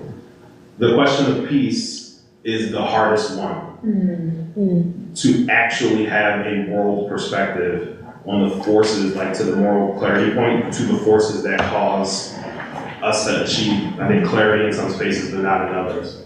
I think that's hard for a lot of us who would focus on the question of Black Americans and some of the ideological battles we face versus the question of ideological clarity in the world. So, anyway, thank you. Yeah, that's. One clap for everybody. Every time someone speaks, it's like it ends, and then I'm like, oh man, I'm gonna throw a clap. Clap, let us stand and go. Yeah. I really like that you ended on the question of peace being the hardest one, because I feel like that's, I don't know how to describe it, but the way you describe it is because a lot of people will say, well, I can't think about peace because I'm going to think about the question of Black people or the question of LGBT rights, or like, because I feel like this is what because we've talked a lot about the impact of postmodernism on the way people even think about themselves in relation to the world, or how, and then thus like what they should dedicate themselves to change or not change. And the reason why I also was really struck by that last comment was because like I'm in the middle of writing my article for Avant-Garde, the journal that Free School is gonna launch at the Henry Winston event, and my article is on neo-Trotskyism, like Trotskyism today. And the last section that I was having a hard time writing was the last section, which I actually think is the most important, is the way neo-Trotskyists view the Black proletariat as one separate, somehow separate from and irrelevant to the proletariat, but also thus misreading America's history as one that was not determined by the revolutionary force of the Black proletariat. And what really struck me was realizing that, because a lot of people, like when you guys were talking about how at the service, people will omit Du Bois, but they'll also omit King. And we have talked a lot about the erasure of King's legacy. But when I was thinking about why I felt it was so important to connect, to talk about King, is because I think erasing Martin Luther King Jr.'s leadership today is also an erasure of not just the civil rights movement and the Black freedom struggle, but it's also in a way it's an erasure of the Black proletariat, the Black workers' central role in America's revolutionary process, which is the peace, which is also the movement for peace. It's a movement that advances democracy in the United struggle against war and for peace. And that's where King was such a genius. Not just the moral imperative, but him to be able to say it in a way to tell people. Because I think even today, what I hope is an emerging peace movement, an emerging an emerging American people who will be also shaped and given a new meaning and a new identity in their struggle against war and for peace and for a peace industrial economy, is that I think something people will have to realize and will show itself is that and this is something that I think leftists today don't on deliberately for some it's been they purposely have been convinced to dismiss this, but is that it has always been the Black proletariat's role to be at the vanguard of not just the liberation struggle in America, but also the peace struggle. And and I think when we talked about the intersection of the ideological and moral struggle, I also think that it's an intersection of the centrality of the Black proletariat and the emergence of a new American people fighting for something, rather than just fighting for something, rather than today in swimming in postmodernism, rather than constantly thinking about what am I going to be against today, but rather what am I going to be fighting for with people. This week, there was the Belt and Road Initiative Forum going on where there's and I'm paying attention to it because I'm it's exciting that these countries in Africa, Russia, are all going to talk about this, the infrastructure project or whatever. And with that, Something you said, the infrastructure project? The whole infrastructure project of the Belt and Road Initiative itself. Okay, oh yes. That's what I'm referring to. Oh yes. But the reason why it's exciting is for what you're saying also, the question of world peace.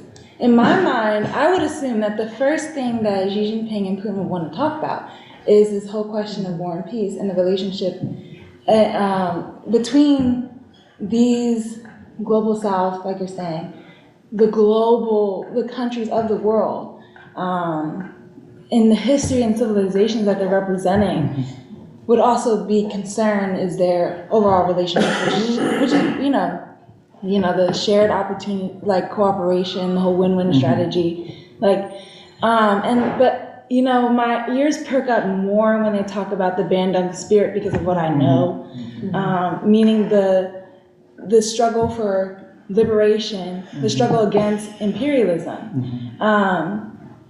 So, in the last couple of weeks when we were talking about Putin's speech at the Validai and the whole question of civilization and his relationship to what it would be like Lenin, or how he sees the future of Russia, it also has to consider its anti-imperialist essence. the same thing goes with China. And I think, I don't know, I'm not sure how well everything is really worked out. I'm jumping into it seeing as the world aligning while the West and America is in collapse. But I'm also seeing it as like myself. And there's been two, one conversation I saw where they're interviewing young young people. I don't know their occupations entirely. Like, I think one had they had masters and whatever they studied in Shanghai. One was Pakistani, one was Chinese, and one was from Georgia, who are all talking about their view of the Belt and Road Initiative. And it was funny to see how, the Chinese man was the person who the Pakistani woman was referring to. He said, I'll let you talk first. And, those kind of dynamics, I'm just like, well, that's interesting. Just, in the relationship of where Pakistan is in the world as it, relates to American interest, and then how it relates to either, what China has done for Pakistan. And so, but it's cool because, 25-year-olds, those age ranges are also considering a world where they are not, the downtrodden or people who are put down in of themselves, but people who can make of a new future. Like, that's how they're also seeing, and it's an interesting correlation in my mind to the conversation about the future that I guess we're having. That's number one. And then number two, the whole question of civilization that you're talking about, Derek. Because when you said the tone, meaning the, what you're saying is whatever is reverberating in wherever it is affects all in of itself. It has an effect. And so that's another thing. What you're saying, why is free school important? Well, it needs to be done. It has that effect, regardless if people know consciously about it or not. And so, same thing goes. So it's an interesting thing. In the, wake, I guess, of it all, of this actual, of the genocide, for one. But then the acknowledgement that the history of colonialism, whether you want to go at it like that, or racism, period, whether you want to go at it with North Philly or Chicago or whatever, has also been going on. So like the struggle for civilization in and of itself is also on the table, which is what I would assume would be one of the first matters that the forum would, or like the Belt and Road Forum will be dealing with, and they do talk about it, in different ways. The different and diverse, which I have no idea, quantitatively, in a way, to number the amount of civilizations. But what we, in a way, are speaking to is this qualitative change of human consciousness, and the fact that people are, because when you're saying the tone, you're talking about a person understanding the world's consciousness in themselves. They can understand, have a perspective, which means that it encompasses what is going, as an American, right? I was just having a weird offhand conversation in the restaurant. White dude, I don't know if I mentioned him before, but he's from South Philly, very macho kind of dude or whatever. Basically, he racist, definitely, the Irish dude. But what's funny about him, I get along with him, he's fine, but it's just he says, I'm an American, I don't know what the fuck is going on in Israel, shit like that. And I'm just like, well, but then that's the thing. What America are you talking about? The America of what America? Did that America ever exist, or is that just comfortable? So, but then it comes to say that question that I guess Van Dunn was reading last week about the discovery to be an American, that Baldwin wrote that essay. What is the American? What is the America? That's also, you can only find the struggle to really understand what that means, or really to make it, achieve it with King or Du Bois or Baldwin or whatever, that's the thing. And then still, the same thing goes. The Belt and Road Initiative Forum and all that, they still, I believe, need Du Bois, King, Baldwin to understand, well, okay, I can see the Pakistani woman saying like, yes, I really was excited for her to say that she would rather go to Africa instead of Turkey, because the Chinese dude wanted to go to Turkey, and so did the Georgian girl, because of that whole thing. You remember we read in Russia and America with Du Bois, and he was like, Turkey's that, you know, in synthesis of civilization and stuff like that. But then there's something interesting about how the Pakistani lady in my mind wanted to go to Africa, meaning that future, you know, what is that future modern, you know, what would emerge because of what's going on, and that Africa is not in a completely neo-colonialized continent, and is also emerging in a civilizational way. But all that is to say is that they don't completely also see the importance of what would emerge in America because of this struggle against what I was also saying earlier, the state, which is entirely an existential and immediate crisis. The whole thing with King is what is this America? Yes. Just ask a brief question. So glad to see the announcements about the conference in a couple of weeks. Yeah, okay. Really try to Today. I'm gonna come. I just want to quickly say, for those who don't know, my main period in free school was probably 2017. Yes. And I'll be here next Saturday. This is a very sacred space and very hard to find elsewhere in the country. For Gang Saturdays, I'm looking for it, and it's really can only be found here in a certain way. So like for that. thank you all for I'll figure it out.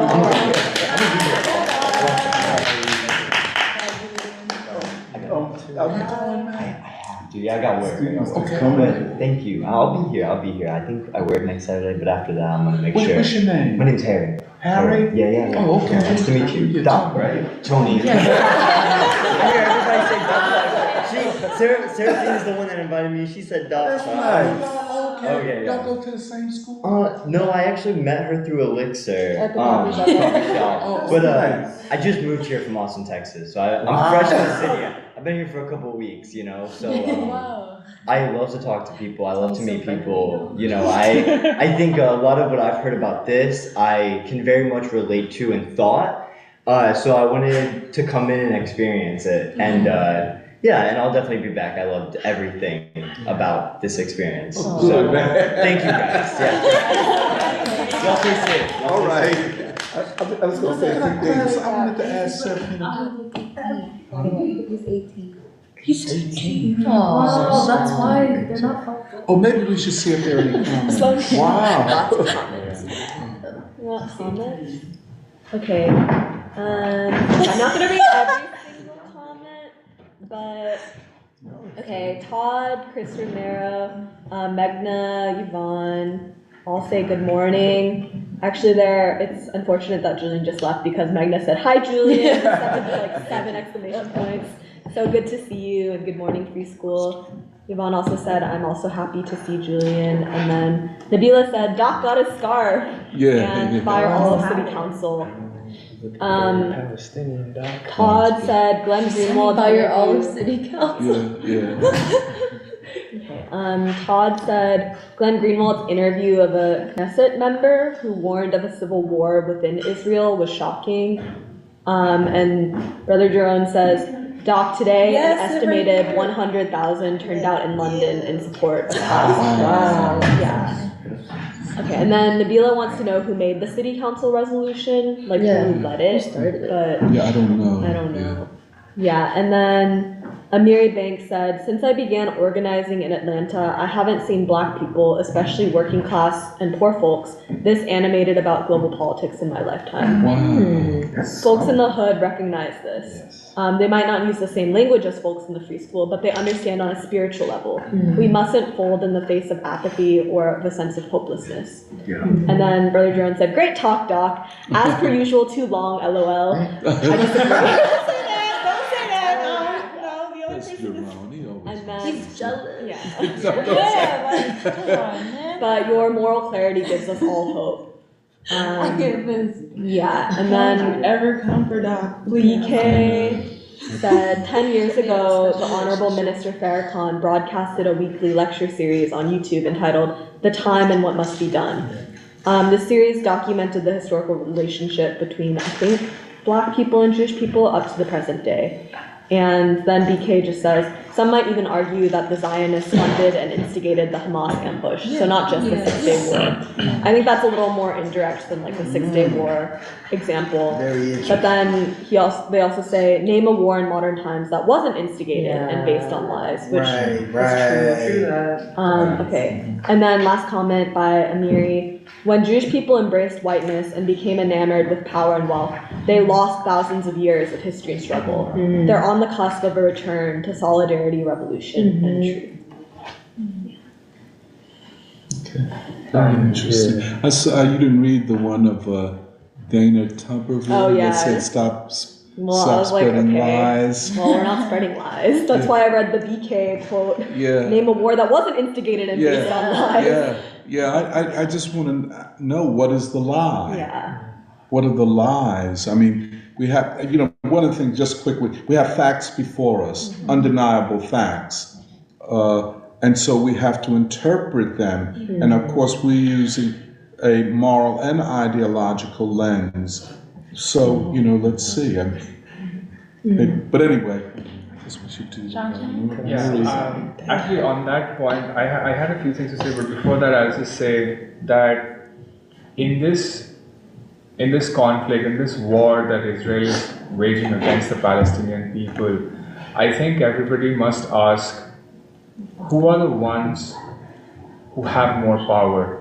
Who are the ones who have more influence over the media and who can use the media as a propaganda tool to spread the actual lies? And that's a question. I mean, how are Palestinian people who are literally in a open-air prison spreading the lies? Yeah, right. And that's just one thing to think about. But what I wanted to comment on was a little bit about the psychology of the Palestinian people. I think that they are extremely determined. I think that the first thing is that I think there's a narrative that even though that we stand with the Palestinians, Hamas should not have attacked Israel. Violence is wrong.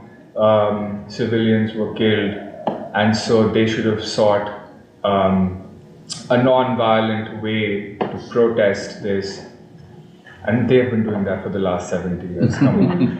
But what they suggest, this narrative suggests, is that the people of Palestine should have protested and waited for the international community to come to their aid.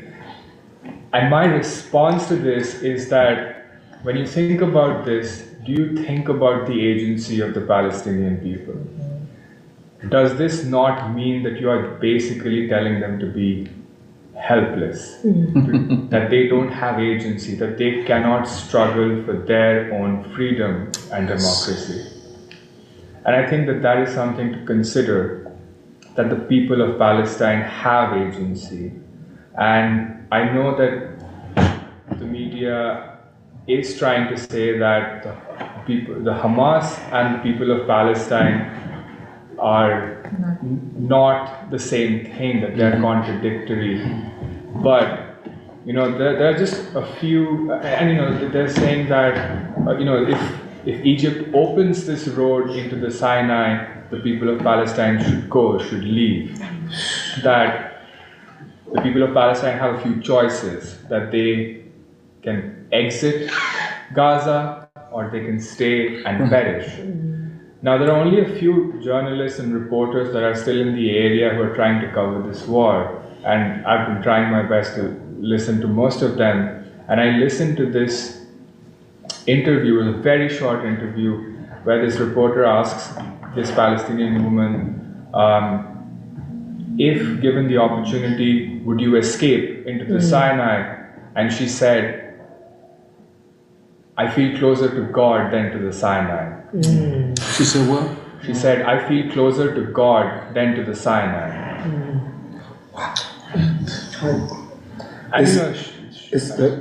This sacred thing about the Prophet Muhammad, right? This sacred movement, right? And from our earliest years is that you migrate, but sometimes you don't control that migration. They went to Medina, from Mecca to Medina. They had to go to Ethiopia, and I was mentioning the story a week ago. And I went right back over this trail again, like as though I was talking about it. But I said, well, this is the same trail that's here for us that live in this country right here. I'm not asking to go out and kill other people. These people have killed people in my entire Philadelphia community, not one section. They have eradicated young children. Me and you went to school with from kindergarten.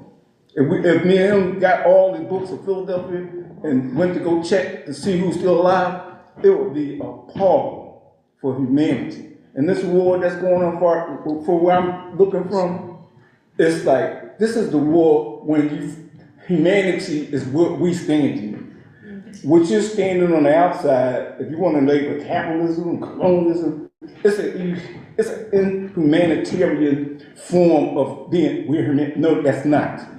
I worked in the hospital for 24 years at Moss Hospital. I still had this disposition. I will speak up, but you do not have to tell me. But I still will be standing in my rights as a human being. And for our humanity, not they live in a cage. Not, it's about 50 prisons in the United States or more that contains how do you hold these people inside this. It's not like a reservation treatment. It's almost like, it's like a mechanical, you making the people more mechanical. But what they can't expect, these people have been trying to live with their religious tenets, but they do have a right to defend themselves. It's not a right that I'm saying go ahead and attack some children. But you put these forts, you put these physical forts on these private lookout posts. It's like a lookout post. They're just not a place where you live at. I just live right there. Everywhere they got these places, all these places that's places. I don't want to go get a map and prove it. All these places, these are all forts. Just like if you put a fort in Florida, you want to keep a lookout on us. And you would just place them wherever strategically. And these people had to be strategically sound to come out of this imprisonment. Oh, no question. They had to come out with the best intelligence that, if you say intelligence, to form themselves into a single unit. Not a separate unit over here to do what we're talking about, like we're talking about from here, but we gotta come up out of here. Cause you killing them day by day, second by second. And that's something that say, what side, I don't wanna see children assassinated. Just like they have the Messiah complex there. We have this Messiah complex here in the United States too. We can't help it, we was born with all these things external to us, but it's implying why we try to take care of each other as family. Tony is like, you put your whole life on a lifeline for everybody. It's not like I'll call you okay, Tony. No, it's a lifeline that he presents to where you're standing at. But I hear what you're saying. They have a Red Crescent like the Red Cross. The Red Crescent is not telling you going to level all of your blocks in their country. They're not treating the land like that. They don't want to be exposed to toxic waste and not be able to have sanitary things done. They don't even have a sanitary, ethical mind in the people that's occupying, holding these people from using bathrooms. Yeah. I mean, it's worse than disgraceful. It's a disgrace. Can I let Shantanu finish his remarks? Well, what I wanted to say was that the people of Gaza know what is happening. They, like I said, they feel closer to God than to the Sinai, which means that they feel closer to death than leave their land and go away. They have been refugees once and they know how it feels, and they're not about to be refugees again. And I feel like Israel and the US and heads of state don't understand this about the Palestinian people. That they're ready to die for this. And when you're ready to die, you have nothing to lose, and you can fight and struggle till your last breath. And it's really, I think that the people of the world are really catching up to the hypocrisy of the US. Anthony Blinken called out Putin for shutting off water and electricity to certain parts of Ukraine, called it a war crime, and then he's standing and saying that, I support Israel in doing the same thing to Palestine. It's not, it's really sorry, but I think that the people are more conscious, they are more intelligent, and they can see through all of this bullshit. Yes. They can see through it. And this Biden visit, which was essentially trying to save, they're doing, it's like a last ditch effort, more or less, going to Israel and saying that, I convinced Netanyahu to allow humanitarian aid into Gaza. It's all trying to save this election while at the same time trying to acquire more weapons to arm Ukraine, to arm Israel. And I think that the people see it. I think that the people see it, and whatever that they're trying to do, I don't think Biden is going to win this next election. It's not going to happen. Yeah. If I could just say something a little bit, I guess, about the civilizational thing we've been touching on. I didn't know that Iran referred to the United States as the Great Satan.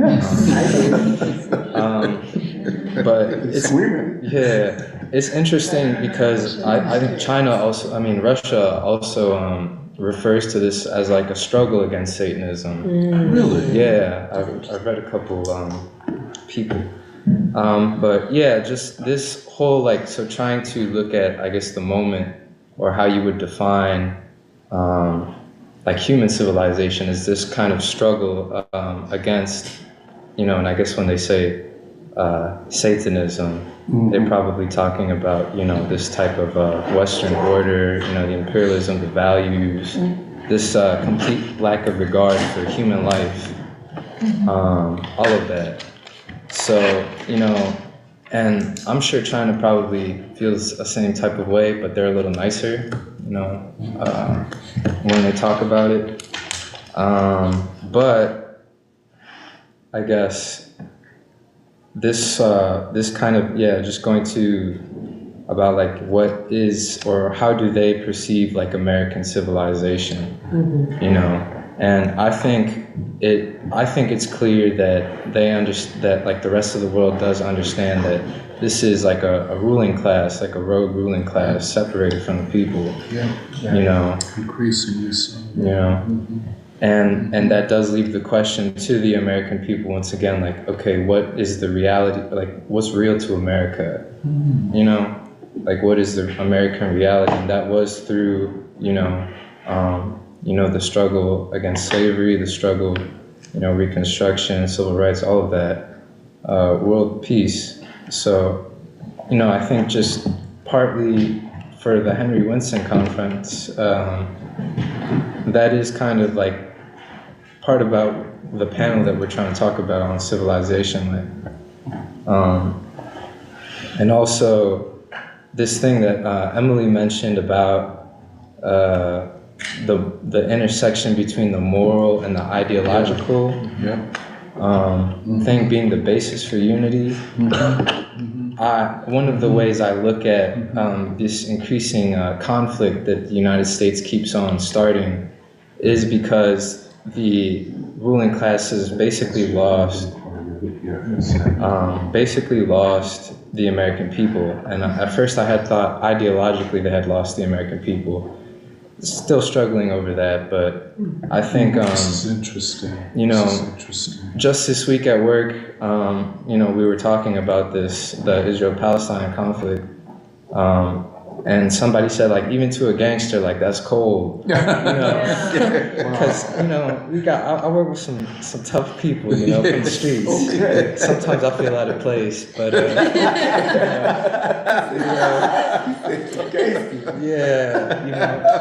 because he was referring to the picture of all the babies lined up. And when you see that, like, you no longer have any moral authority. And I think, for once, to Black America, that was already, the case. I think so. But to, like, the broad, American people, like, upon seeing that, really it's just, I don't know how to say it exactly, but really, America doesn't have, I think, even, like, I feel like the moral authority of America is completely starting to fade away. That people aren't believing that anymore. That's right. And so, there's right. And so that does leave, this ideological hold, which I think we're calling whiteness, really. That positioning of America within the world and positioning, how do the American people even relate to each other, type of thing. So, talking about,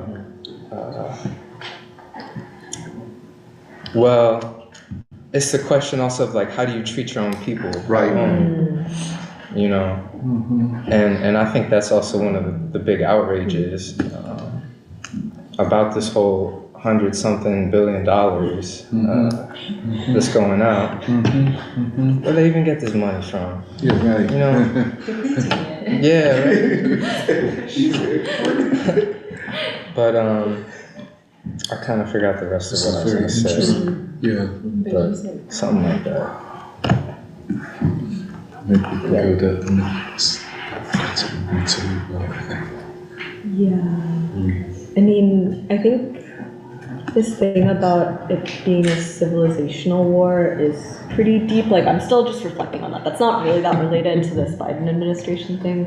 But I think, like, the strategic bombing of, like, holy places, sacred places, that's really deep. And I think also people around the world, I think with, like, the anti-colonial struggle, like, they have memories. Like, I think people remember, because it reminded me of a part of the Korea exhibit where there's this Buddhist, like, and it's stored at a temple. And then during the Korean War, the UN, or, like, the United States basically was planning to bomb that entire temple. And like, the Buddhist work that was in it was already 1,000 years old at that point. And stuff like that, where it's just like, I think people all around the world, like, remember that, and it resonates. Making an entrance. In a way.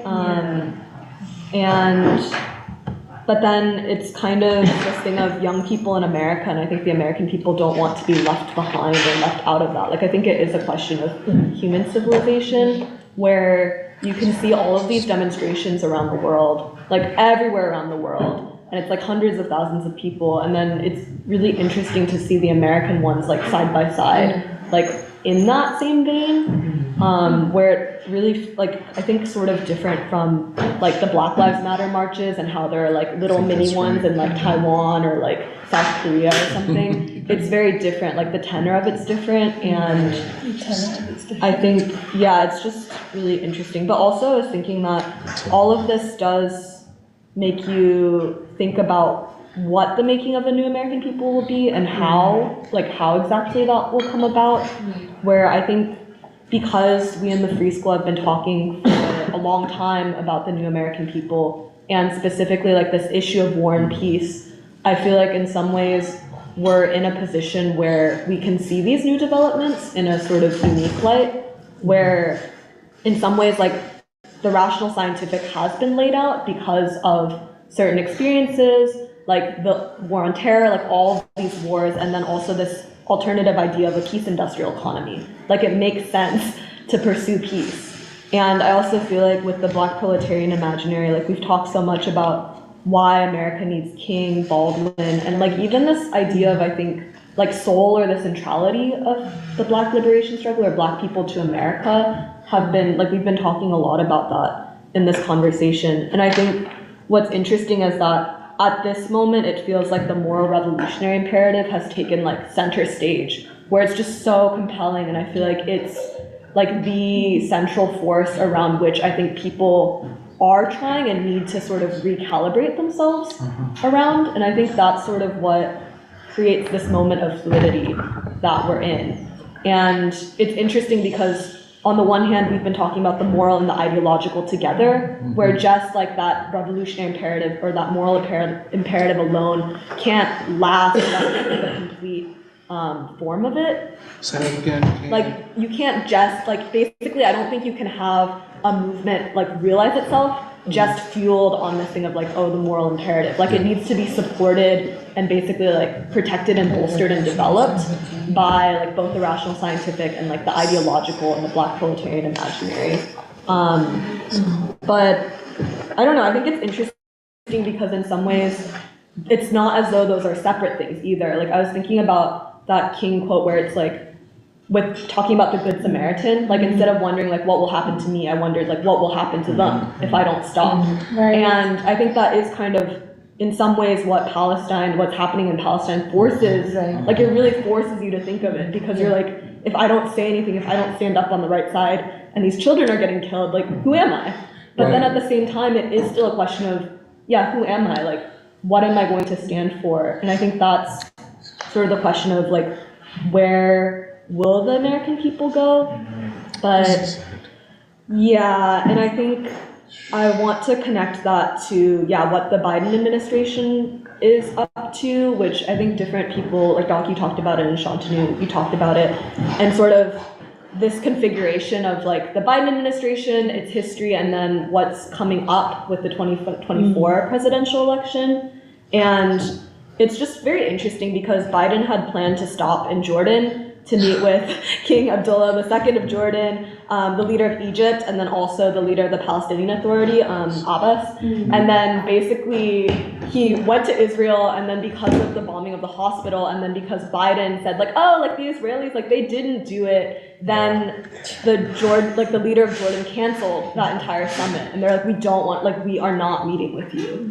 And it's just very interesting because also, like the Duran podcast was saying that Biden doesn't even seem that concerned with the prospect of war in the Middle East. Like, actually, I think he's accepting it and actually very like pro-war in some ways, where he's like, oh, we're going to defend Israel. Like, we have to do this.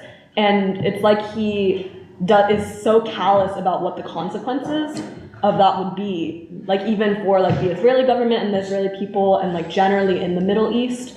And yeah, and I think it's interesting that they were also saying like Biden is basically the worst possible person in the entire world to be trying to like do what he's doing, because he's lost so much respect from world leaders, where like Xi Jinping like didn't want to meet with him at like the G7 summit, and so he didn't, or the G20, and didn't show up, and now like these leaders in the Middle East like won't even talk to him. Right. And I think that's that's a huge condemnation, because then for him to come home and be like, America's the leader of the free world. It's like, no, like you can't even lead your own country.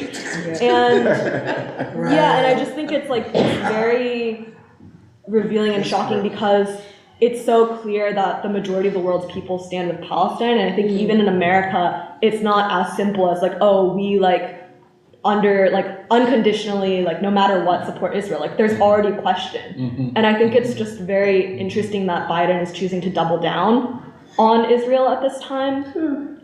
Because, and then also he's doubling down on Israel, but then he's still insisting on Ukraine and the Ukraine-Russia war, because it's interesting that like, yeah, 14 billion to Israel, but then trying to sneak this like $60 billion Ukraine deal, like this Ukraine package, where he like tries to connect Hamas and Putin. And he's like, they're different threats, but they share this in common. They both want to completely annihilate a neighboring democracy. And he says, yeah, and then, but it's also interesting because then he says, I know these conflicts can seem far away, and it's natural to ask, why does this matter to America?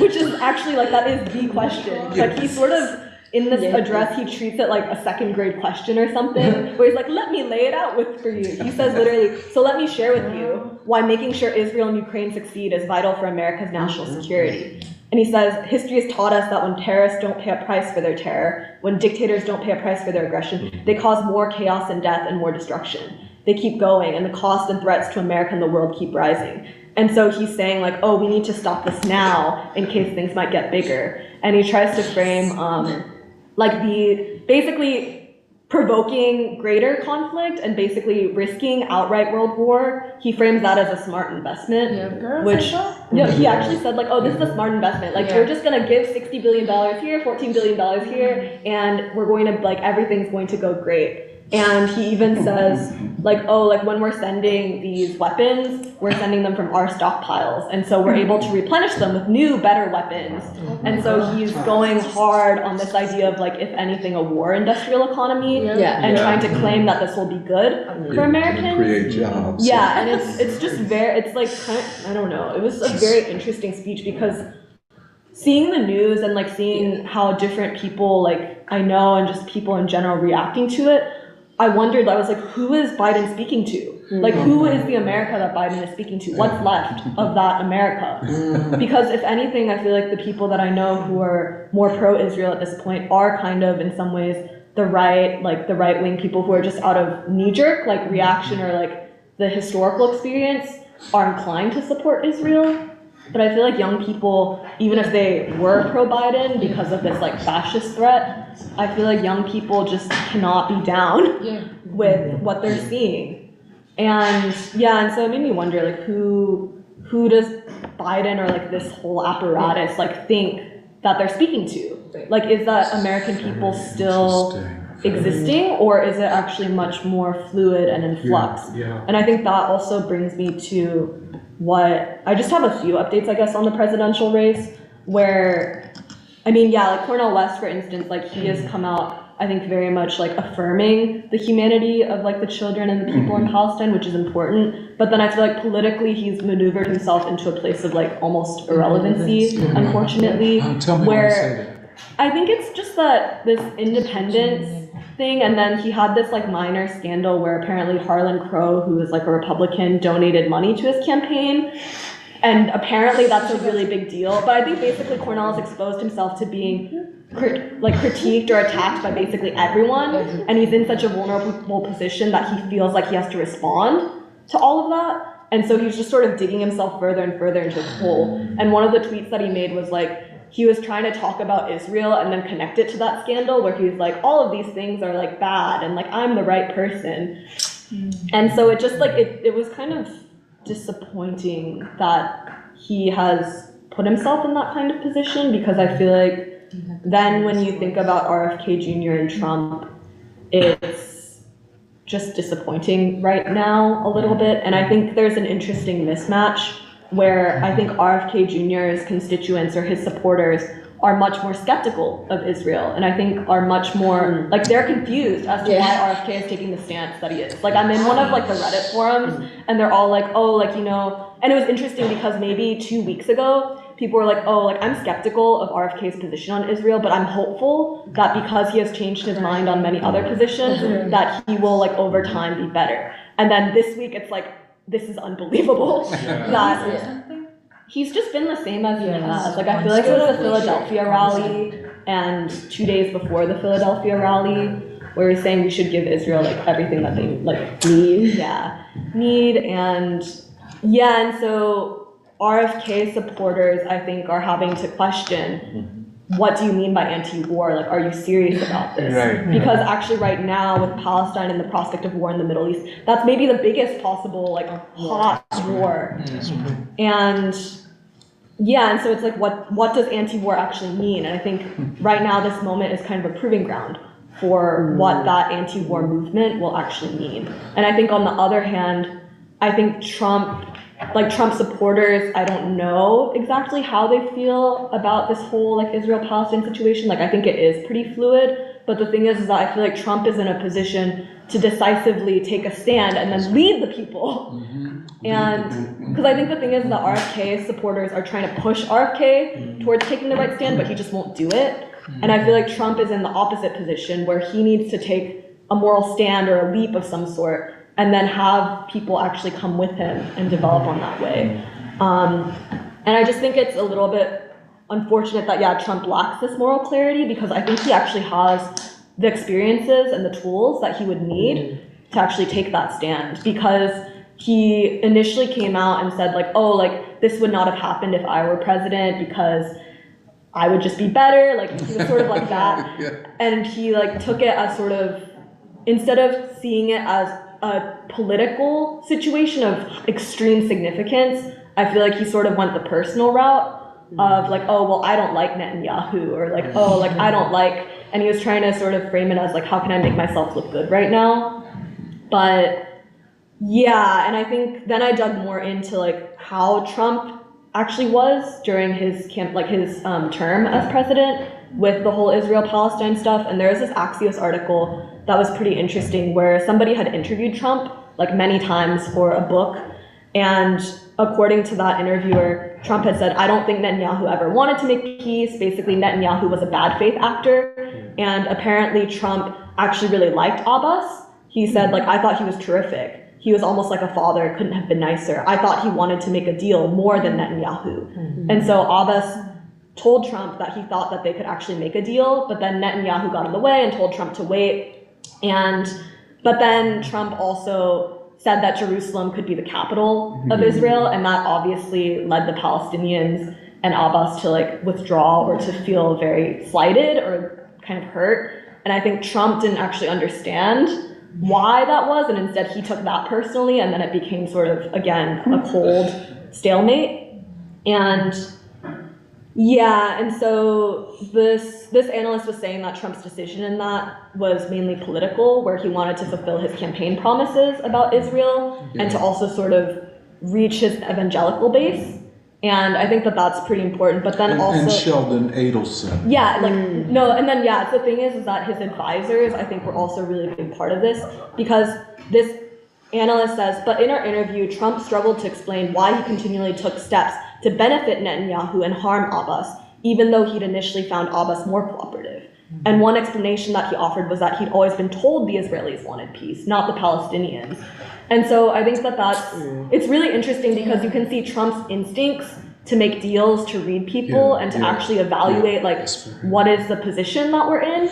But then on the other hand, his advisors trying to push him in a bad direction, and then ultimately in some ways his ego rather than the calling of the time taking the precedent. Because that actually reminded me a lot of, like, the Korea talks with North Korea, because I think Trump, for instance, was able to relate to Kim Jong-un as an actual leader and to see something, like, to be able to build a deal. But then I think because of bad advising and basically, like, the deep state and whatever, all trying to get in there, and then making Trump, I think, second guess or see it as a place of, like, oh, am I being, like, tricked? Like, am I being fooled? Are they trying to make me look bad? And then acting on that instinct rather than as like somebody with a task, like somebody who has a calling, who actually needs to lead the American people in like this anti-war movement.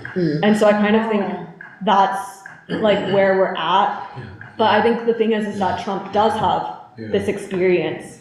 And I think hopefully that he's learned from that. And I also think, so I feel like I'm just waiting for Trump to actually say something or to get it together, because I do think the situation has been really fluid and changing. But I feel like especially now that Biden has put this out and basically declared that he's going all in on war, I feel like it becomes even clearer that the question today is of war and peace, and that what's happening in Israel and Palestine and the Middle East is like actually an existential question for the American people. Hold on, wait a minute, babe. Just let her finish. And then and then I guess one last thing is that I think people who are trying to rig the Biden election are concerned because they think that I think they thought that with Ukraine, even if the US lost or withdrew, it wouldn't be that big of a deal and they could still salvage a Biden victory. But with Israel-Palestine, that's why I think it is an existential question where Biden cannot survive. Either they're going to have to replace him with somebody, they're going to have to manufacture somebody for the Democrats to win, or they have to actually try to solve this dilemma of the anti-war American people and then the clearly pro-war Biden. Go ahead, Grady. Earlier in your remarks, you mentioned a revolutionary imperative. Could you say something about a spiritual imperative? The reason why I ask is that the war that's being fought in the Middle East is between two national religions, Judaism and Islam. And the highest commitments, beliefs, and values of the parties in this war are quintessentially, fundamentally spiritual. That being said, the values for which they are fighting are excluding those higher values, which in both religions is about peace and love. So what I'm saying is that before there's a revolutionary imperative, there's a spiritual imperative. And that what's driving the combatants in the war is a spiritual and religious ideology that's of a very philosophical, you understand theology and religion and so on and so forth. So when you look at the revolutionary imperative, do you see in your thought, because your thought is very thorough, I was amazed at the granularity of what you were reviewing. It was way ahead of me, I have to catch up. But I'm looking at putting what you're saying in a larger, more grandiose sort of context, because that's the universe in which the combatants are living. So because of your depth and clarity and conscientiousness, oh my God, you haven't missed a beat. What have you thought about a critique of the conflict and the combatants involved from this perspective that I'm talking about? And also, Grady, let her, then she'll come back, then you can come back. Let her make her first. Well, I think given that a lot of what we were talking about in the previous few hours was actually trying to separate, I think, Zionism from Judaism, and therefore anti-Zionism from anti-Semitism. I think that is important, where on the one hand, I don't know if I would say that the primary lens of the conflict is through religious conflict. I don't really believe that, also because what we were also talking about, which is how diverse and in some ways secular Palestine is. I think that a lot of the American tendency to frame the Middle East is that it's all religious, infighting, but I think actually it's more political, and I think that's why it's more in the lens of BRICS or the anti-colonial struggle, or even this question of Western civilization and human civilization. But I do think that the spiritual aspect is very important in all of this. And I think that's why I don't think it's just the revolutionary imperative, but it's the moral revolutionary imperative together, where I think that that moral imperative does make you ask like bigger questions. But I think it's rather than in the lens of like a particular religion like Judaism or Christianity, I feel like it's more what Shantanu was saying, which is like, he said that this Palestinian woman, when asked like, will you leave Gaza and go to the Sinai desert? She said, no, like I feel closer to God than I feel to that desert. And so I think there is very much a spiritual aspect to all of this, but it's operating less on like the specifics of like, do I love the Torah or do I love the Quran? It's not like that. It's more like just more existential, I think, like God, or like even the way that King, I think, uses theology, like a universal sort of spiritual. And I'll just say one short response. What sources and resources, the competence, and what sustains the conflict is, again, a set of spiritual beliefs, commitments, and values. If that were not the case, would there be a war? They're fighting on the basis of those beliefs, commitments, and values. It may not be part of the conversation in the debate, in the public discourse, but that is the subtext in the deep background of what's going on. Where the voices of the people who are secure and safe are not open to collateral damage and are not fighting the war. What about people in the Middle East, in Israel, even in America, even amongst us, Muslims, Jews in this country, who are outside of the ravages of war, but who espouse these beliefs, commitments, and values? Are they entering the public discourse about the war and the prosecution of the war, holding the adherents of Judaism and Christianity's feet to the fire and make them give an account of their highest beliefs, commitments, and values, which are love and peace? Okay, let me let Nuri or let Jeremiah and then Sambarta then be responding. I mean, I think it's a good question, and yeah, I think part of what we've been trying to discuss and figure out is kind of exactly that question, which is there have been a lot of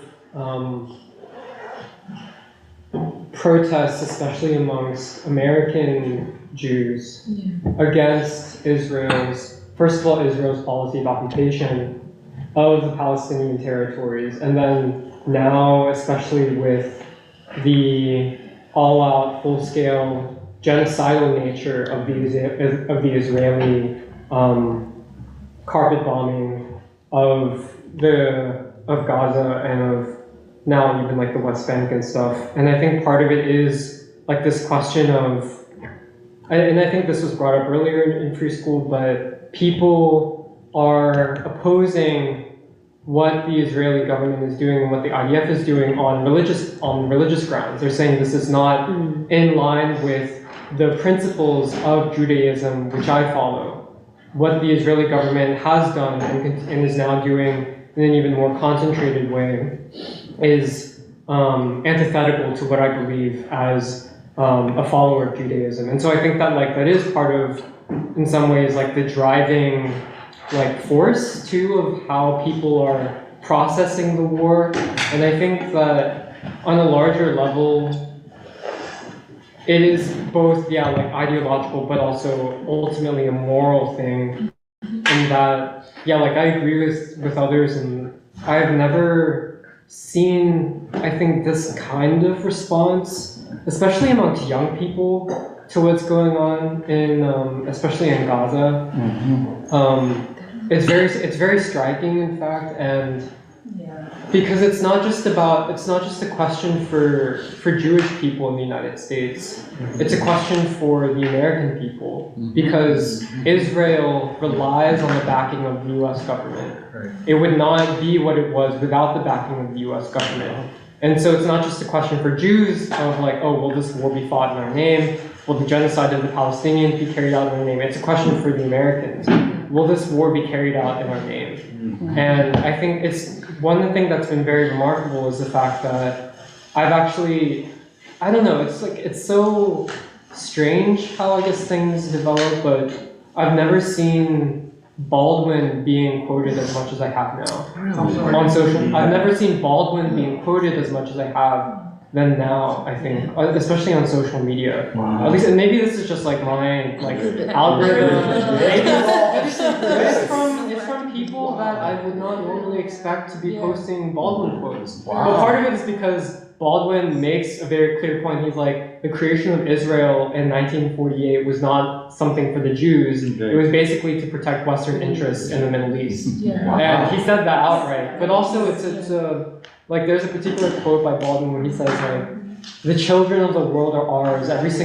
All of the children of the world are ours. And whoever is unable to recognize this is basically incapable of morality. And I think people are able to see, like, they see in, like, someone like Baldwin a way of making sense of what is going on in Israel and in Gaza and the region. And I think that that's partially why, I don't know, like I'm very excited for what we're doing with the upcoming year of Baldwin, because I think partially I am, to be honest, a bit still worried in terms of how this war will impact American society, because I feel like basically there are two options, which are either this will serve to further divide the American people, or it will be a catalyst for uniting people and bringing people together. And to be honest, like, I feel like I follow the Trump movement pretty closely, and especially on social media and stuff. And yeah, like the way that certain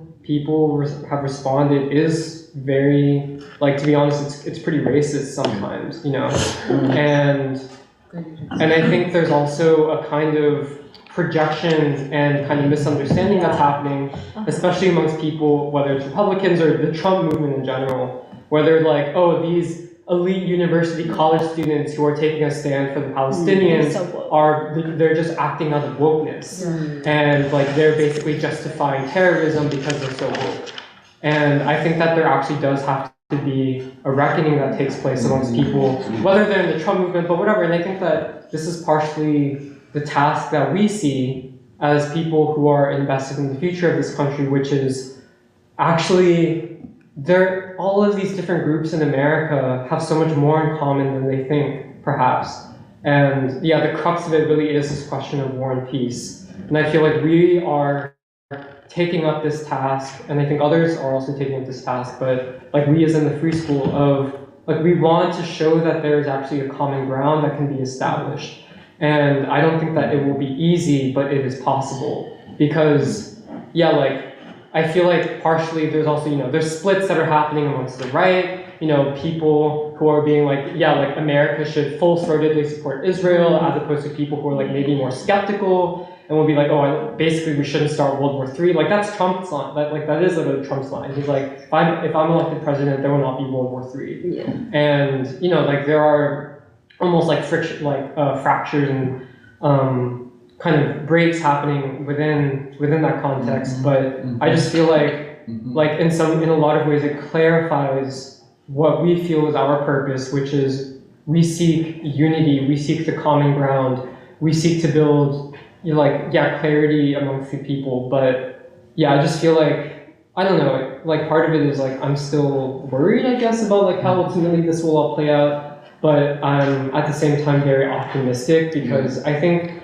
especially for the college educated, these young people, yeah, like I feel like maybe for the first time are being confronted with something which is so clearly a moral question. Like a moral question of like, will this be done in our name? And I don't know, I just feel like there are so many possibilities that come with that. And yeah, so I guess it's like I'm trying to make sense of that, but like, yeah, I really feel that basically what is being done in Israel and what has been perpetuated in Israel against the Palestinians it's almost like a reflection also of the worst of the American ideology in a lot of ways. Like, in that sense, that's why I think young people in particular are responding to it so viscerally, because it's ultimately a reflection back on who also the American people are and what is the role of the United States around the world. Like, it is the most concentrated, clear reflection of the worst aspects of the American ideology. And I think in that sense, it's like, this is why it's impacting people in a very profound way, where it's like, oh, you don't just see it as like a distant conflict that's happening in a far off place, but it's like, no, this has to do with us. This is a question that we also have to face and resolve, because it's a question of what is the future of our country and its relationship to the rest of the world. And will all of these wars be carried out in the name of, like, basically like us? Or is there another future for America that's possible? And yeah, I don't know. I feel very strongly about it, but also I think, yeah, there are a lot of possibilities, but there is, in a lot of ways, it clarifies the political task that we see in terms of the role that we can play, whether it's in Philadelphia or even in a broader sense. But yeah. Go ahead, Sambarta. Right. Yeah, well, like, I wanted to, with this question of the civilizational, I think, like, what I'm thinking about from this conversation is, when we talk about the war being a civilizational war, I think there is a distinction between, saying that and how it is portrayed by the ruling class, because, I think one of the things that really stood out in the last week was, Norman Finkelstein talking about it, and of course he has been talking about it forever, but when he talk, even when he talks about the defense of, Hamas and for Palestinians, what he ultimately says is that, the reason we have to stand for Hamas or stand for Palestinians is because we cannot hold them to the same moral standards as we hold ourselves to, because, they have been denied every human agency for their life. They have literally grown up in Gaza, for their life, and therefore that's the reason why we have to see them as something very different from us, and so we can't hold them to the same standards. And I think the kind of that is ultimately a cultural argument. He is making the case that you have to have different moral standards for different civilizations. But I don't think that's what we are saying when we mean it's a civilizational war, in the sense that, it comes from this position that, what is the basis for the civilizations at war? And this is what we were talking about last week to some extent also, where, when we talk about the question of the religious or the spiritual, we are not, we are talking about something very specific. We are talking about, we are not talking about a revival of an ancient history, but rather to some specific ideas, and in the context of peace in the Indo-Pacific, for instance, which was the start of the World Peace Council and so on. We talk about going back to the spirit of the Bandam, and not to ancient spirituality or religion of the Asian nations. So there is something specific when we talk about the spiritual. I agree with what Jeremiah was also saying, that it is the spiritual question is at the back of all of this, but I think it's a really specific thing that we talk about when we talk about the why we say this is a civilizational question, because we are talking about the analogy with 200 years of colonialism, that was civilizational in the sense that it talked about the supremacy of a civilization. It was not religious in the way it was portrayed. It was always it took the hands of the Christian church. The Christian church was used as a way to propagate this view of it, but that was not ultimately the basis on which white civilization stood. And religion after all was not religion in the ancient form of how we understood it. That was not the basis of the freedom struggles of these worlds. It drew from the ancient, but it created something new. And I think that's sort of what we why we say it's a civilizational question today. But also I wanted to say that this is this is the reason why the way it's framed as a religious question. This is the connection between, I think, Zionism and how it's constantly being portrayed as the question for Jews, And like the question of, oh, okay, like it's the Jewish question in America whether or not you stand for Israel, like when actually it's a Zionist question. And this is, I mean, it reminds me a lot of how Winston talks about different ideas trying to masquerade as something else. Yeah. Right. The connection between Zionism and cultural nationalism is is becoming more and more clear, because it ultimately it's a form of reactionary nationalism, and it's trying to parade as something else. So this idea of Zionism parading as Judaism is the same idea as Maoism or cultural nationalism trying to parade as the only liberation struggle for America, for the black struggle in America. I mean, there is a clear line, a clear descendant, the clear descendant of these ideas of the 70s and 60s and so on. This is the the inheritor of these reactionary ideas. It tries to portray a civilizational question, when it's actually a political question. Yeah. Go ahead. He spiked something because I've always thought about this, and what I'm getting ready to say is a universal phenomenon, and that is when people are poor enough. When people are what? When people are poor enough, Yeah. or when they have enough hard knocks, morality goes in the trash can and survival looms incredibly larger. Now this is universal now. If I was to go to Thailand, or if I want to go to India, or if I want to go, I pick any place. Beyond a certain, the people poor enough, and beyond a certain hard knocks, survival looms incredibly larger, and it gets beyond morality. And so therefore, we need to, the insight that he had in terms of being consciously aware of what they've gone through, that is a large concentration camp. Yeah. And that's all. I don't want to get too deep into that. The heavy stuff, I like to hit it and quit it because Yeah, but what we're saying is that the opposite.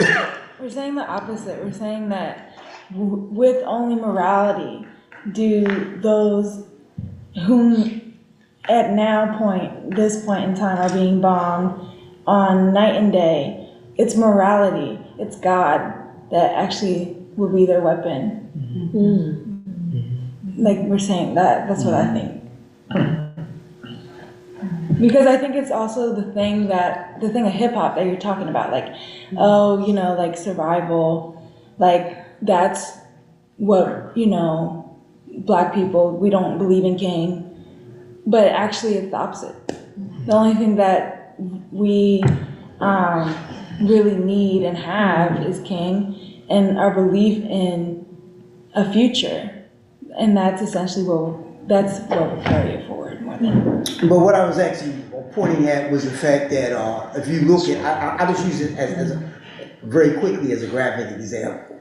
You go to Thailand, as soon as you get out of the airport, you have all of these grinning fathers coming at you, and they're happy to have you sexually do anybody in their crib for money. Yeah. But those same people, when they come, like say for instance here, and when they can make money, they're very moral, they're very family oriented, and they're very, very hardworking.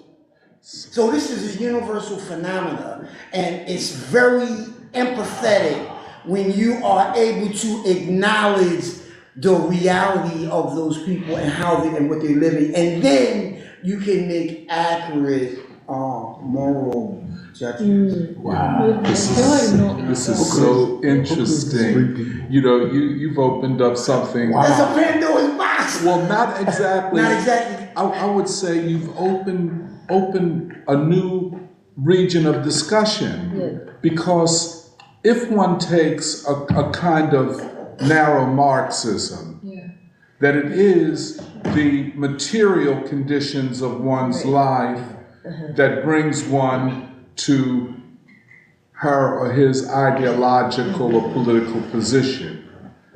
I mean, and that's kind of infused throughout Western ideology. It's in all of the political economies.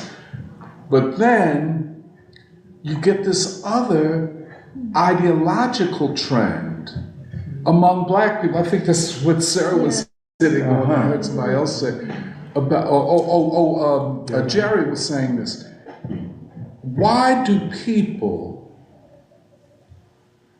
feel this need now, in this period of crisis, to cite Baldwin?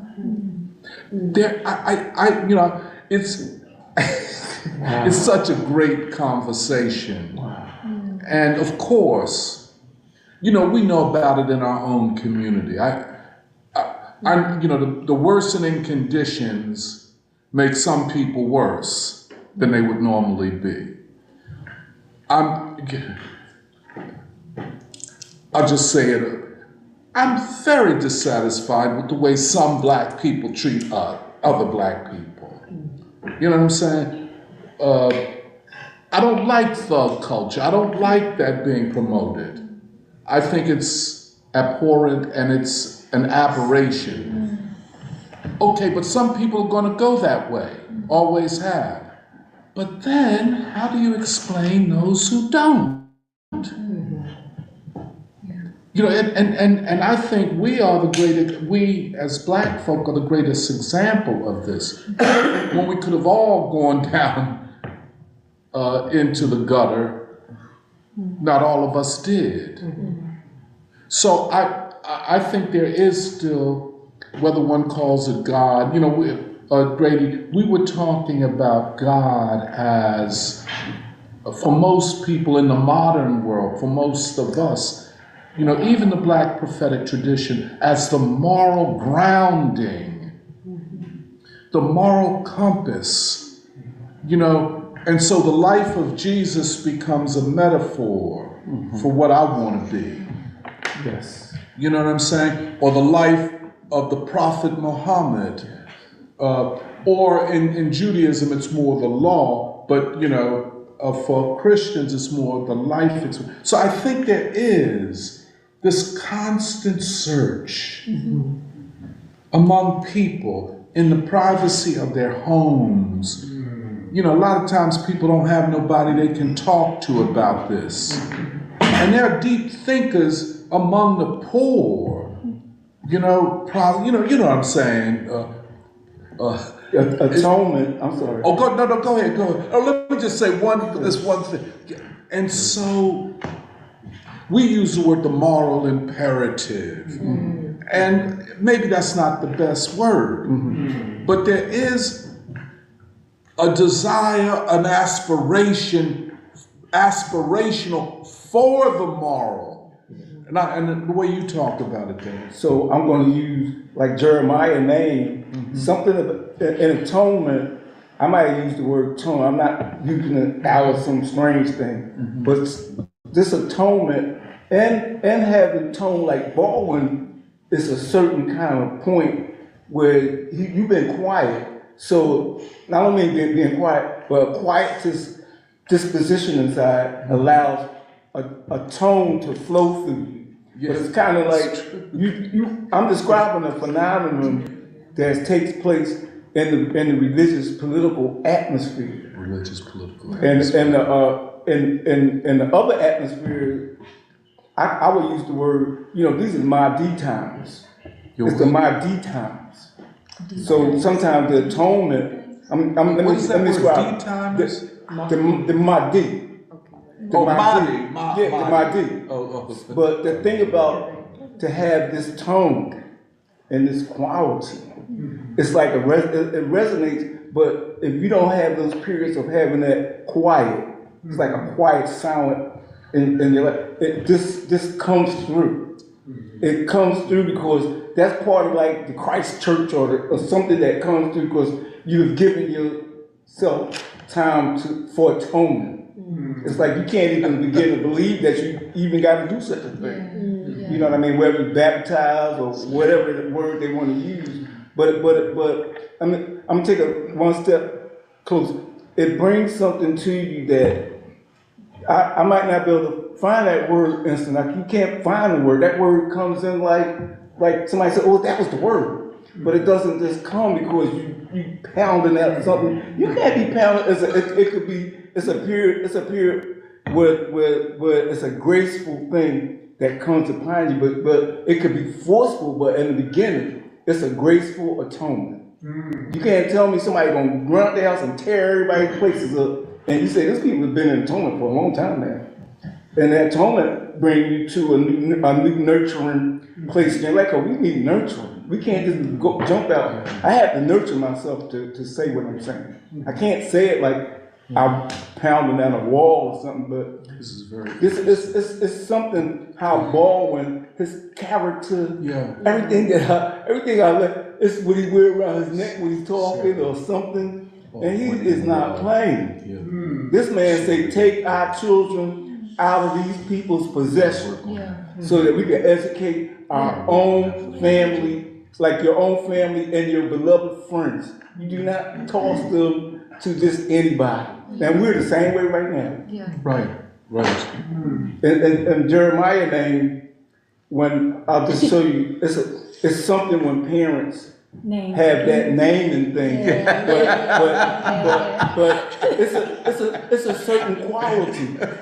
You know, it's a certain quality that you are born with, but it's kind of like a blessing. It's like having a blessing. You know what I mean? It's like having a blessing. It's not because I'm named Derek. Nobody in the masjid or the mosque or the temple ever said, brother, go change your name.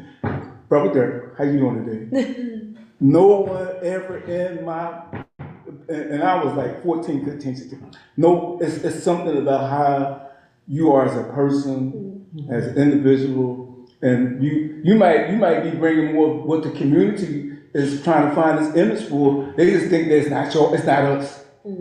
You know, it can't be here. And I'm sitting here saying, I don't know. This is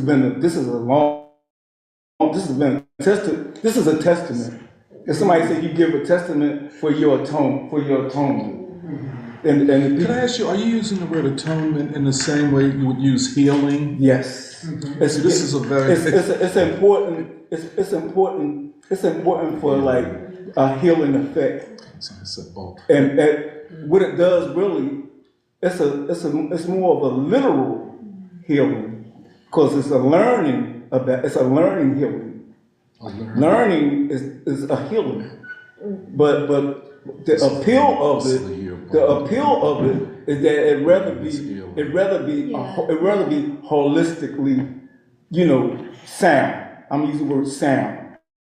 It's very sound, and we come from different cultures, but we come from a single civilization. And nobody can shut China down or Russia, Dostoevsky, all of these small, intricate pieces, they all come like a single, what they call it, single garb destiny. Garb destiny.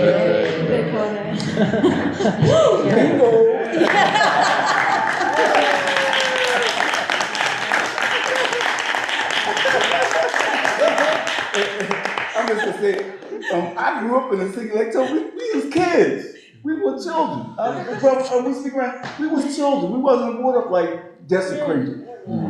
My mother goes to school and you desecrate me, and she said that's how he is. He gonna come home and tell me what you said too. He might not say nothing to you till you get back home, because I had home education too.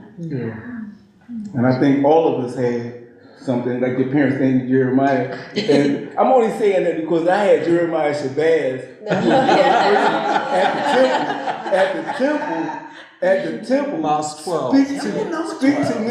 Speak to me like Tony talking to me, like that make you confront your fear is what I'm gonna say now.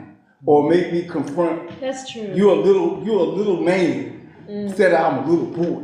And no matter what it looked like, the fruit all down there, the fruit over there, and I still had the nerve, I still had the cop to say something that could shock audience, you know, it wasn't set, but that's what it's like to grow up in a socialist manner. I'm not growing up in a capitalistic society. This is like, it's like having a socialist way of not, you know, nobody can tell your parents to you socialism. You practice it as a child, and you still rather be committed to your friends. You'll give your friend, my friends was like, I was that like that. So we got friends all over the whole city. You jump on me, you might as well say, here they come. If you jump near me, here I come. You know, if I could just say one thing, just a small thing, because we're planning the symposium on Winston, and if you talk the way you talk to Winston, he would understand you, although he's a generation and a half ahead of you, he would understand you as though you had both grown up in the same neighborhood. The way you talk is the way I remember him talking. You know, and he's very similar to you. You know, in the way you grew up and how you had to go to work immediately. Your dreams had to be secondary to work, making a living. And Winston was the same. I mean, just the same way you talk, I have to tell you that. This is something that, you know, we might say we have a test today, but this is something I learned in the Quran. This is a test for the best. Let us be the best. But it doesn't mean that you're going to be better than other human beings. You know what I'm saying? Because we don't know what we're going to go through every day. We just can't disregard people and people that we meet, especially people that we greet and meet. Because we don't know where our lives are going to touch each other. It could be like years from now or days from now, but we don't know that it might not. The companions of the prophet, the way I learned about it, is that we are all companions. And I could write out a chain of different names and say, I didn't know that such a thing even existed like that. But because you constantly education is constantly bringing things from within you already. You don't have to bring nothing from outside. Everything, and so the companions could be as real, like we talk about Baldwin. We ain't gonna let nobody desecrate Baldwin because we're gonna jump right, we're gonna jump on top of each other. You know, like that. And I appreciate like when he spoke about Baldwin, but and tone to me could slip through. Like I always talk to Sarah Friend because there's something about the youth movement I was involved in. I said she must have been sitting somewhere, and so you can appreciate when the students that arrive, like we got like this timing. And I don't know how to identify all this language. This is all new language. Baldwin got new language, and people, they still trying to figure out, is he telling the truth? The man was born in the church. The man is born in the church. What are he going to do? He was born in the temple. You know what I mean? And we need to be able to. You laying out the framework for the year of Baldwin. That's why I keep saying language and everything you're saying. I'm telling that's the year of Baldwin. But we confirm each other. You know, that's confirmation. You know, that you can bring something and still be your student, still be as a student, but we confirm it because I listen to Tony, I'll be like, oh God. You know, I get back home, I'll be like, wow, then you know, when he speaks, I'll be like, uh-oh, something get ready to come out. Because everybody has something that's, you know, that's incredible. Other students don't even understand. I just sent a friend of mine the word enthusiasm, and then I sent her another word, enthusiastic. Because we are full of enthusiasm all the time. We're like, wow, you talking about drinking wine. That is the wine. Because we're enthusiastic, and you don't really die out the world with that enthusiasm. The people in Palestine, they're not like the martyrs from like that's a long line of martyrs. They are part of the companions. If somebody say, I'll go get a hadith and bring out books of hadiths I got, and I'll be like, how did they're there? Can I ask you a question? When you say companions, you're talking about companions of the prophet? Yeah, companions. Like we companions. We're not like separated by time and space. I'm so sorry. That ain't got nothing to do with what we're talking about. It's like you write a period. If you put a period on your paper, it's a period that go back to, you can make 1,000 periods. Yep. They're all the same. There's no type of preparation about that period. Now I'm gonna just say period. Because we can think like that because this is on you. The Palestinian young people are like we are in this room. They is chemistry. Yeah. They is chemistry. You ain't gonna just do this job. Because sooner or later we doing the blueprints and somebody else, young people that live somewhere else is working the same blueprints. Yeah, that's true. And you just came back from China. I got books on look like I've been to China, but I'm a painter though. I'm a landscape painter. Like I would rather have been in China when I was 10 and 12, 13 than I've been in the United States. I already know what the hell they was doing here. It has something to do with the landscape and the land and the people. It's the land and the people. And you can't even really talk right unless you have the land in you and the people. I don't understand people without that. And maybe that's the sacred part of free school. We're in this church, the Unitarian Church, and I was thinking, I said, wow, it's a better time because we need to have a center like the Church of the Advocate, and then our center moved again. Bang! But it's still the same center, but it's a different order of the space that we're in. That's what this book out there, this is about the Unitarian Church. I was like, oh my God. But to read about the Unitarian Church is to have lunch.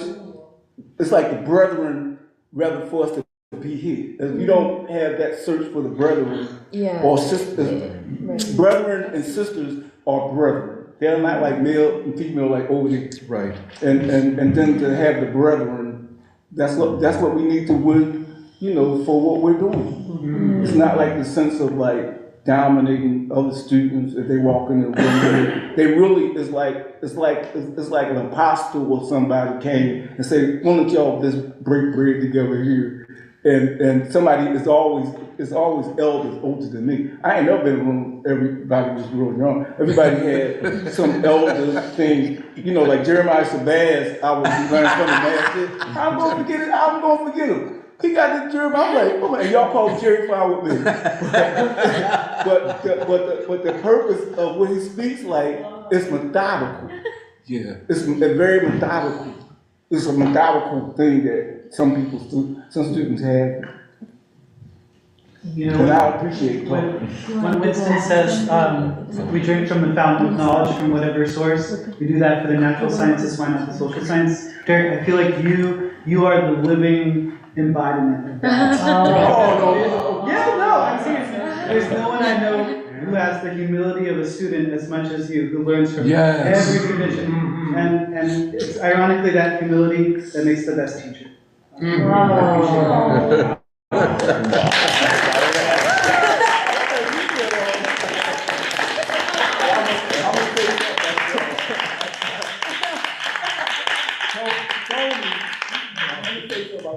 Tony is like, sometimes we walk with warriors. And I walk with the warriors that carry the pen and the sword. I won't show somebody what that physically looks like. But when you live like that for like 10 years, level 10, I had to go for like different 10 years so that it's a different capacity to write with the pen. It's even more for the voice. And when you hear it, for it to act like the sword. It's something between the pen and the sword, but it's the voice, like we're using Baldwin. We're using Henry Winston. And I just like to acknowledge that because that's what it's like when you learn from others. It's just something that's being passed, through us as individuals, but collectively, it's a collective of like how would they respond? How would they see what we see?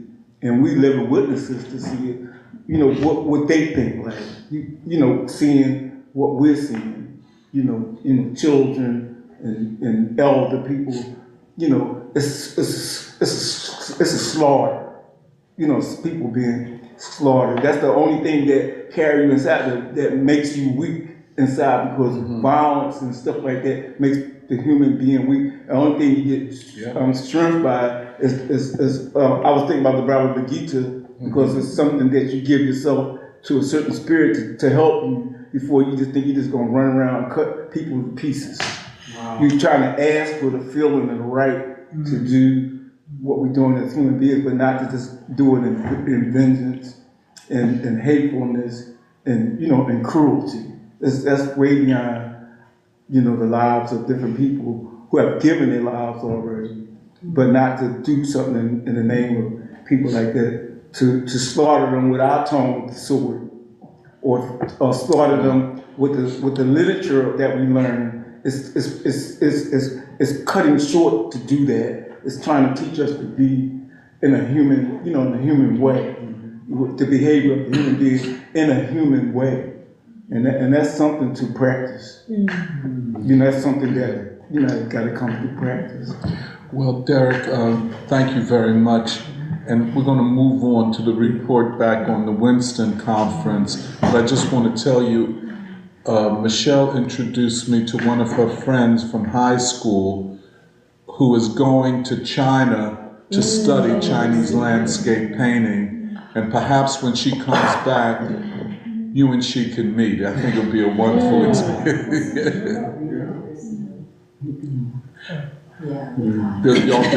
Okay, I guess I should turn it over to Eddie and Nathan and Shambarta. Shantanu? Yeah, and Shantanu. I'm sorry, Shantanu.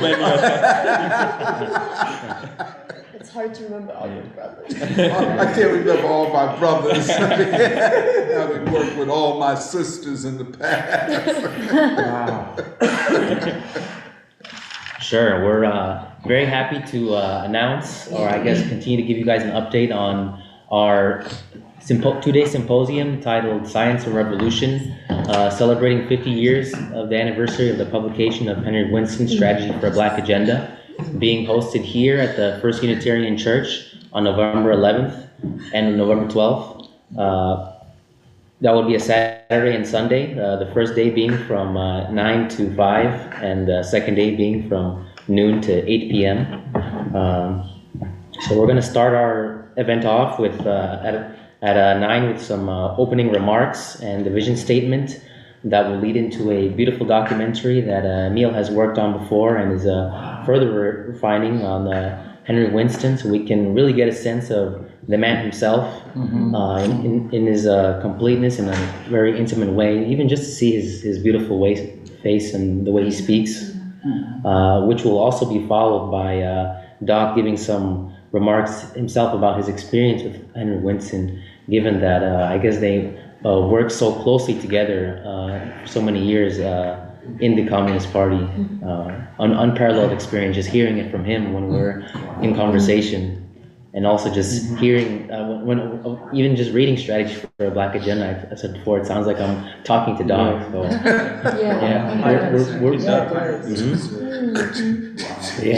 so I feel that we're greatly carrying on in his tradition through Doc. Well, no. I stand by it, Doc.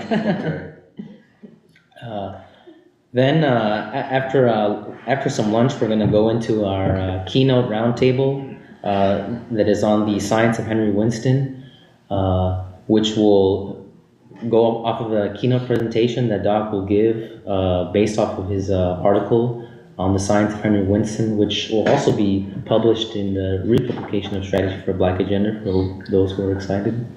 And afterwards, our participants will have time for some brief remarks to kind of tease out some of the ideas that we think they would do a good job of explaining. But really the point of having our discussions there is to be in dialogue together amongst themselves and the audience, given that we're breaking some new ground in our thinking for the social and revolutionary process for America and the world. Then we're going to continue with the panel Crisis of Neocolonialism and the Afro-Asiatic Rise and Reconfiguration, which will be a panel. So we're going to have 3 people give some presentations that will describe different aspects, such as just the logic or development of neocolonialism from then and now, which is another way, of course, to talk about the American people, given that our country has been at the center of it, and of course, the potentiality of I guess, a new world in the future based off of an Afro-Asiatic reconfiguration. And that will be, I guess, our first day. The second day, we're starting at noon. We get to have the launch of Avant-Garde, which will be a very historic event and celebration for us in Philadelphia and for all people that wish to struggle with ideas and make a better future. This will be very exciting for the editors to introduce the journal, and then have our beautiful contributors also walk through a art exhibit that will display some great information, including some of Serafina's great work, and a little different from our previous exhibition tour. We're going to give more of the essence rather than going through every detail. That will be the case for I guess the introduction of avant-garde as well, given that there's just that much that people have been working on. People are working that hard. Afterwards, we'll have our contributors to avant-garde and the editing team, a select few of them, sit on a round table, and we'll have, I guess, just two people give some of the essence of their articles to concretely kind of give people an idea of the kind of work that avant-garde does. So like, for example, Emily's article on Trotskyism and Kathy's free jazz article. We're especially excited about these given that they connect really strongly with the ideas of Henry Winston. Emily's article on Trotskyism is really continuing the work of Strategy for a Black Agenda, which makes a primary argument that there are new or repackaged theories of liberation that are actually meant to cause disunity and turn the people against each other as instead of continuing and realizing the full gains of the clarity and unity achieved in the civil rights movement, as well as the black proletariat, concept of the black proletariat imaginary, primarily expressed in jazz. So yeah, we hope it to be a rich discussion and have the audience especially, we want the roundtable to focus on really having the audience understand what the journal is and be able to understand the process in creating it in addition to the vision. Afterwards, we're going to follow this up with a panel called the Fourth American Revolution and the Emergence of the New American People, which will have 3 presentations, which I guess seeks to continue our work on envisioning the path for the future for America and the new American people themselves. And finally, we're going to have a roundtable titled Youth, Children, and Our Shared Future, which will have a great inclusion of both, I guess, a lot of youth, or I guess by not children, but youth, we're young people too, and some OGs.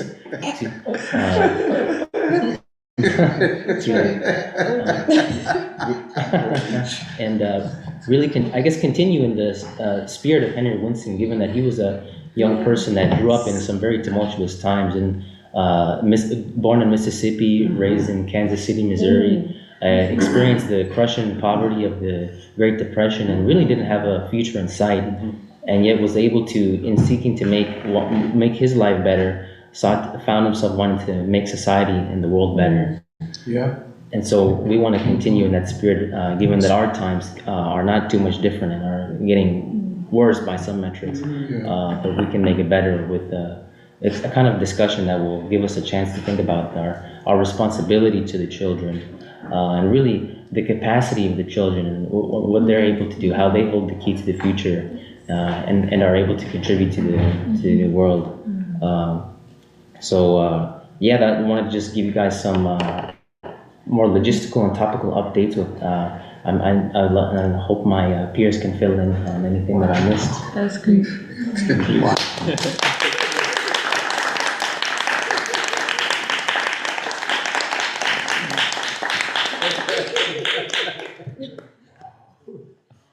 I just wanted to add one thing. I think Eddie covered everything that we'll be talking about. But I do think this symposium has been it seems like we're doing something really meta in the sense that there's one thing about like working out Winston's ideas and how relevant they are today. And I think like today's conversation really like grounds Winston anyway, because we're talking about the centrality of the question of war and peace, and how he works out like the centrality of the black proletariat in the revolutionary process in America, and the centrality, like how we have to be anchored in the revolutionary process in America in order to see the world revolutionary process today. I think this is what Emily was saying at some point today.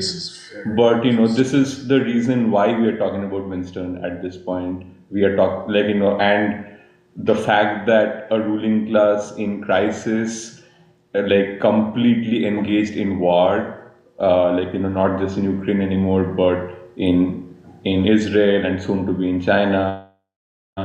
It's very clear that this is the moment where the ruling class is going to be desperate to to come up with new forms of a psychological offensive that Winston works through. And this is the time that people are ready to it's like the ruling class has lifted its veil at this point. Like it's extremely clear who the war makers are. And the question, the reason why Winston is so relevant is because it's his thinking which actually people can participate in right now, and actually understand the revolutionary process and the response of the ruling class. But the reason I say meta is also because I agree with what Eddie was saying about there is something about the way in which Winston comes up with his science, with his ideas, and how him being centered in the life world of the black proletariat. And I think this is something that it's like we're also trying to think about, in the symposium we're also talking about not just the ideas of Winston and how it applies to us today, but also we're talking about how to think. And I mean, this is something that I think this is something that in free school we do this all the time, but only recently am I coming to realize that this comes so heavily from how Winston engaged with ideas, but also with people, and how he would look at even personal problems in a scientific way, like you say. Right. And it's because it's all based on some principles, and this is not something we see. I think this is one of the reasons why the free school is so unique, because there is this pedagogy that Winston has, and I think this really lives on in the way that we think about each other in free school, and in terms of the development of free schools. And I think this really sets free school apart. And this I'm realizing that it comes so much through Winston and the black proletariat, which he was based on. So I hope that this also can be articulated through the symposium, because I think it's really important for people to understand this today, how to think and what it's based on, what is Winston based on. He's not based on an idea of abstract knowledge or abstract science. He's based on the people, and this is the only thing that's going to save science today. It's Yeah, I think that's all I wanted to add. Shanta. May I? I'm sorry. Well, I think Eddie and Shambato really did lay out our entire schedule as well as the ideology behind us doing this symposium. I just wanted to say that I think this symposium comes at an extremely critical time. I think that the kind of things that we're going to be talking about at this symposium, starting from the science of Henry Winston, how he thought about society and the process of liberation, the process of acquiring democracy, the unique way that he thought about it, and then going into the crisis of neocolonialism. And I think that this is extremely critical at this point of time, as Shambato mentioned, where the ruling elite are just, they're showing their whole hand. And their hand is full of missiles. Wow. And their hand is what? Full of missiles. Full of what? Full of missiles. Missiles, Missiles, like rockets. okay. Wow. But Maybe you need public hearing. I'll try to speak louder, but Yeah, but articulate. Just enunciate. Enunciate. Yeah, that's what I'm trying to say. Missile. Used to.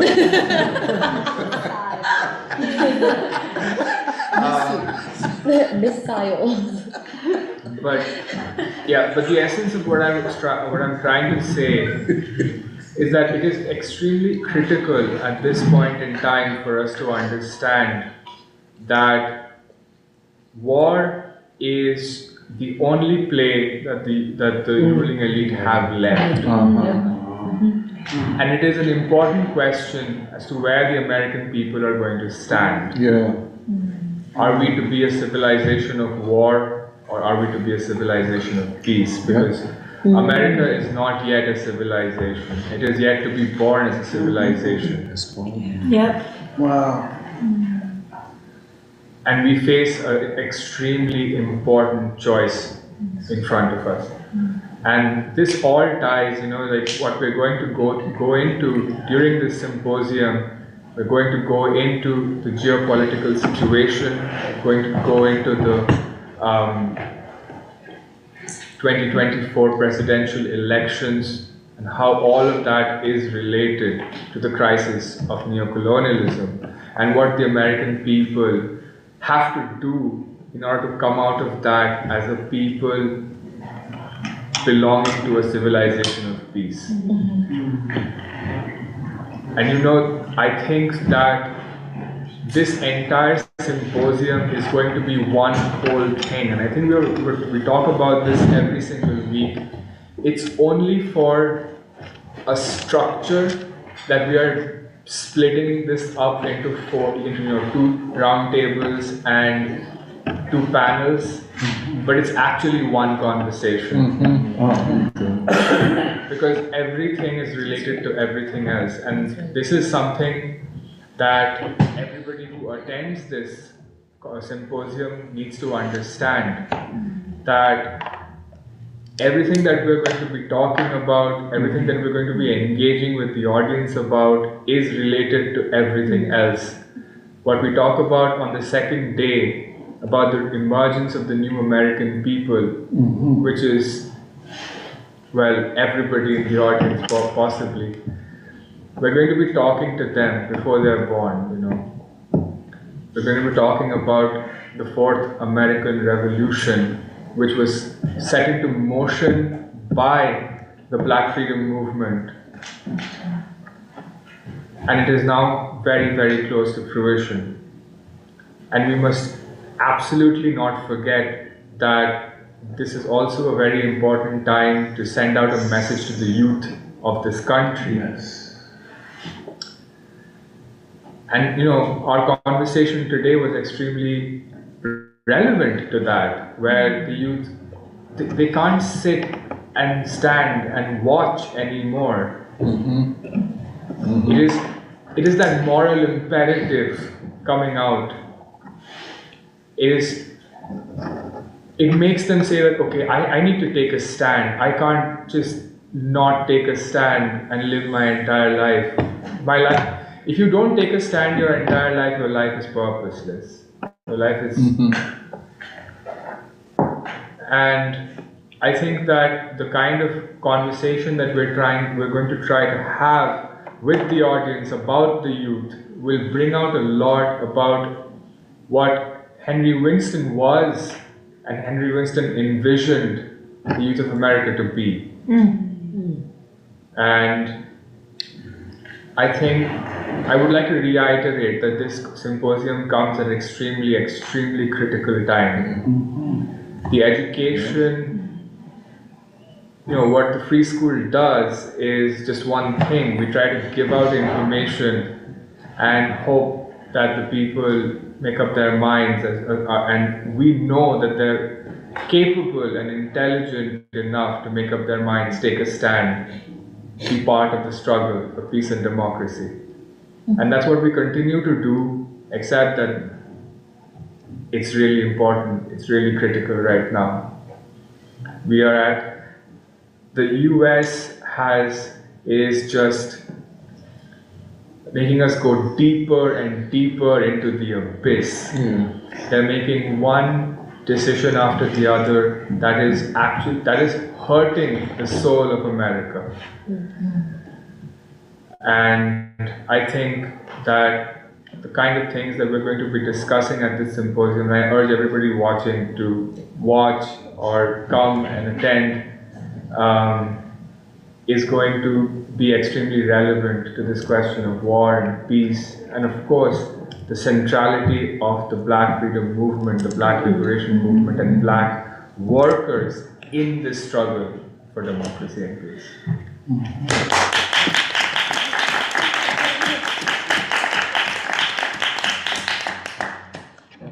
Nathan, would you like to say anything? Just a little bit, I guess, not too much. In regards to the time, Nobody's hating that. Nobody's hating. No, we are. Yeah. In regards to the time, as everybody has mentioned, that this is like a very special and unique time in the country. I feel like, going from the the anti-slavery struggle to Martin Luther King Jr. finally securing it kind of I guess the humanity of people in America. That was like a landmark, a point of no return in a certain type of way for this country. And so I feel like we're once again faced with a very special opportunity to have that type of mark. And I think that's what we mean when we talk about the birth of the new American people, to make substance of that freedom that was acquired during that time. But other than that, I don't really have too much to say. One thing is we have the social media posts up.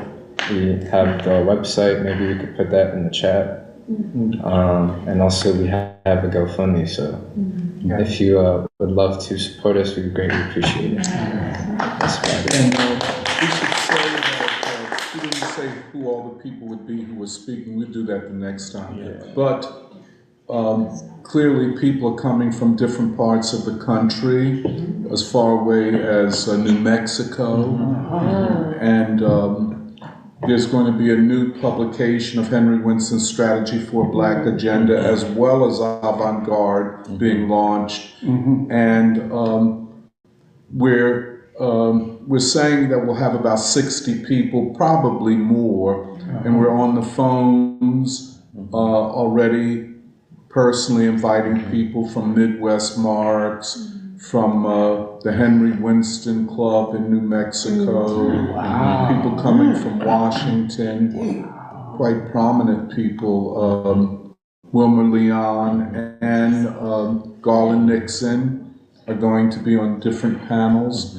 And so we're trying to, get all of our friends and participants at this two-day event.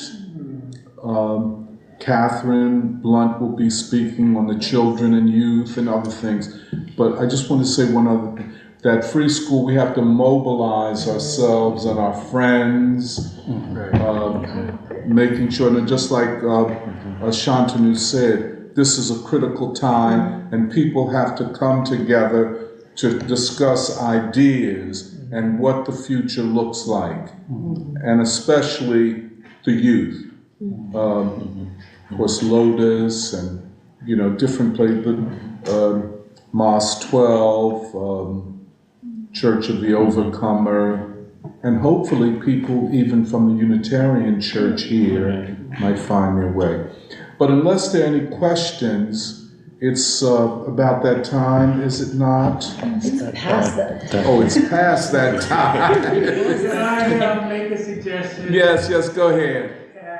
What Derek testified to is the glue that holds a lot of what the conference is doing together. And you talked about the connection between Henry Winston's spirituality and what Derek was saying. Yeah, definitely. So I say that to offer to about the panel, the second day, that there be a space for Derek to share after the fashion that he shared today.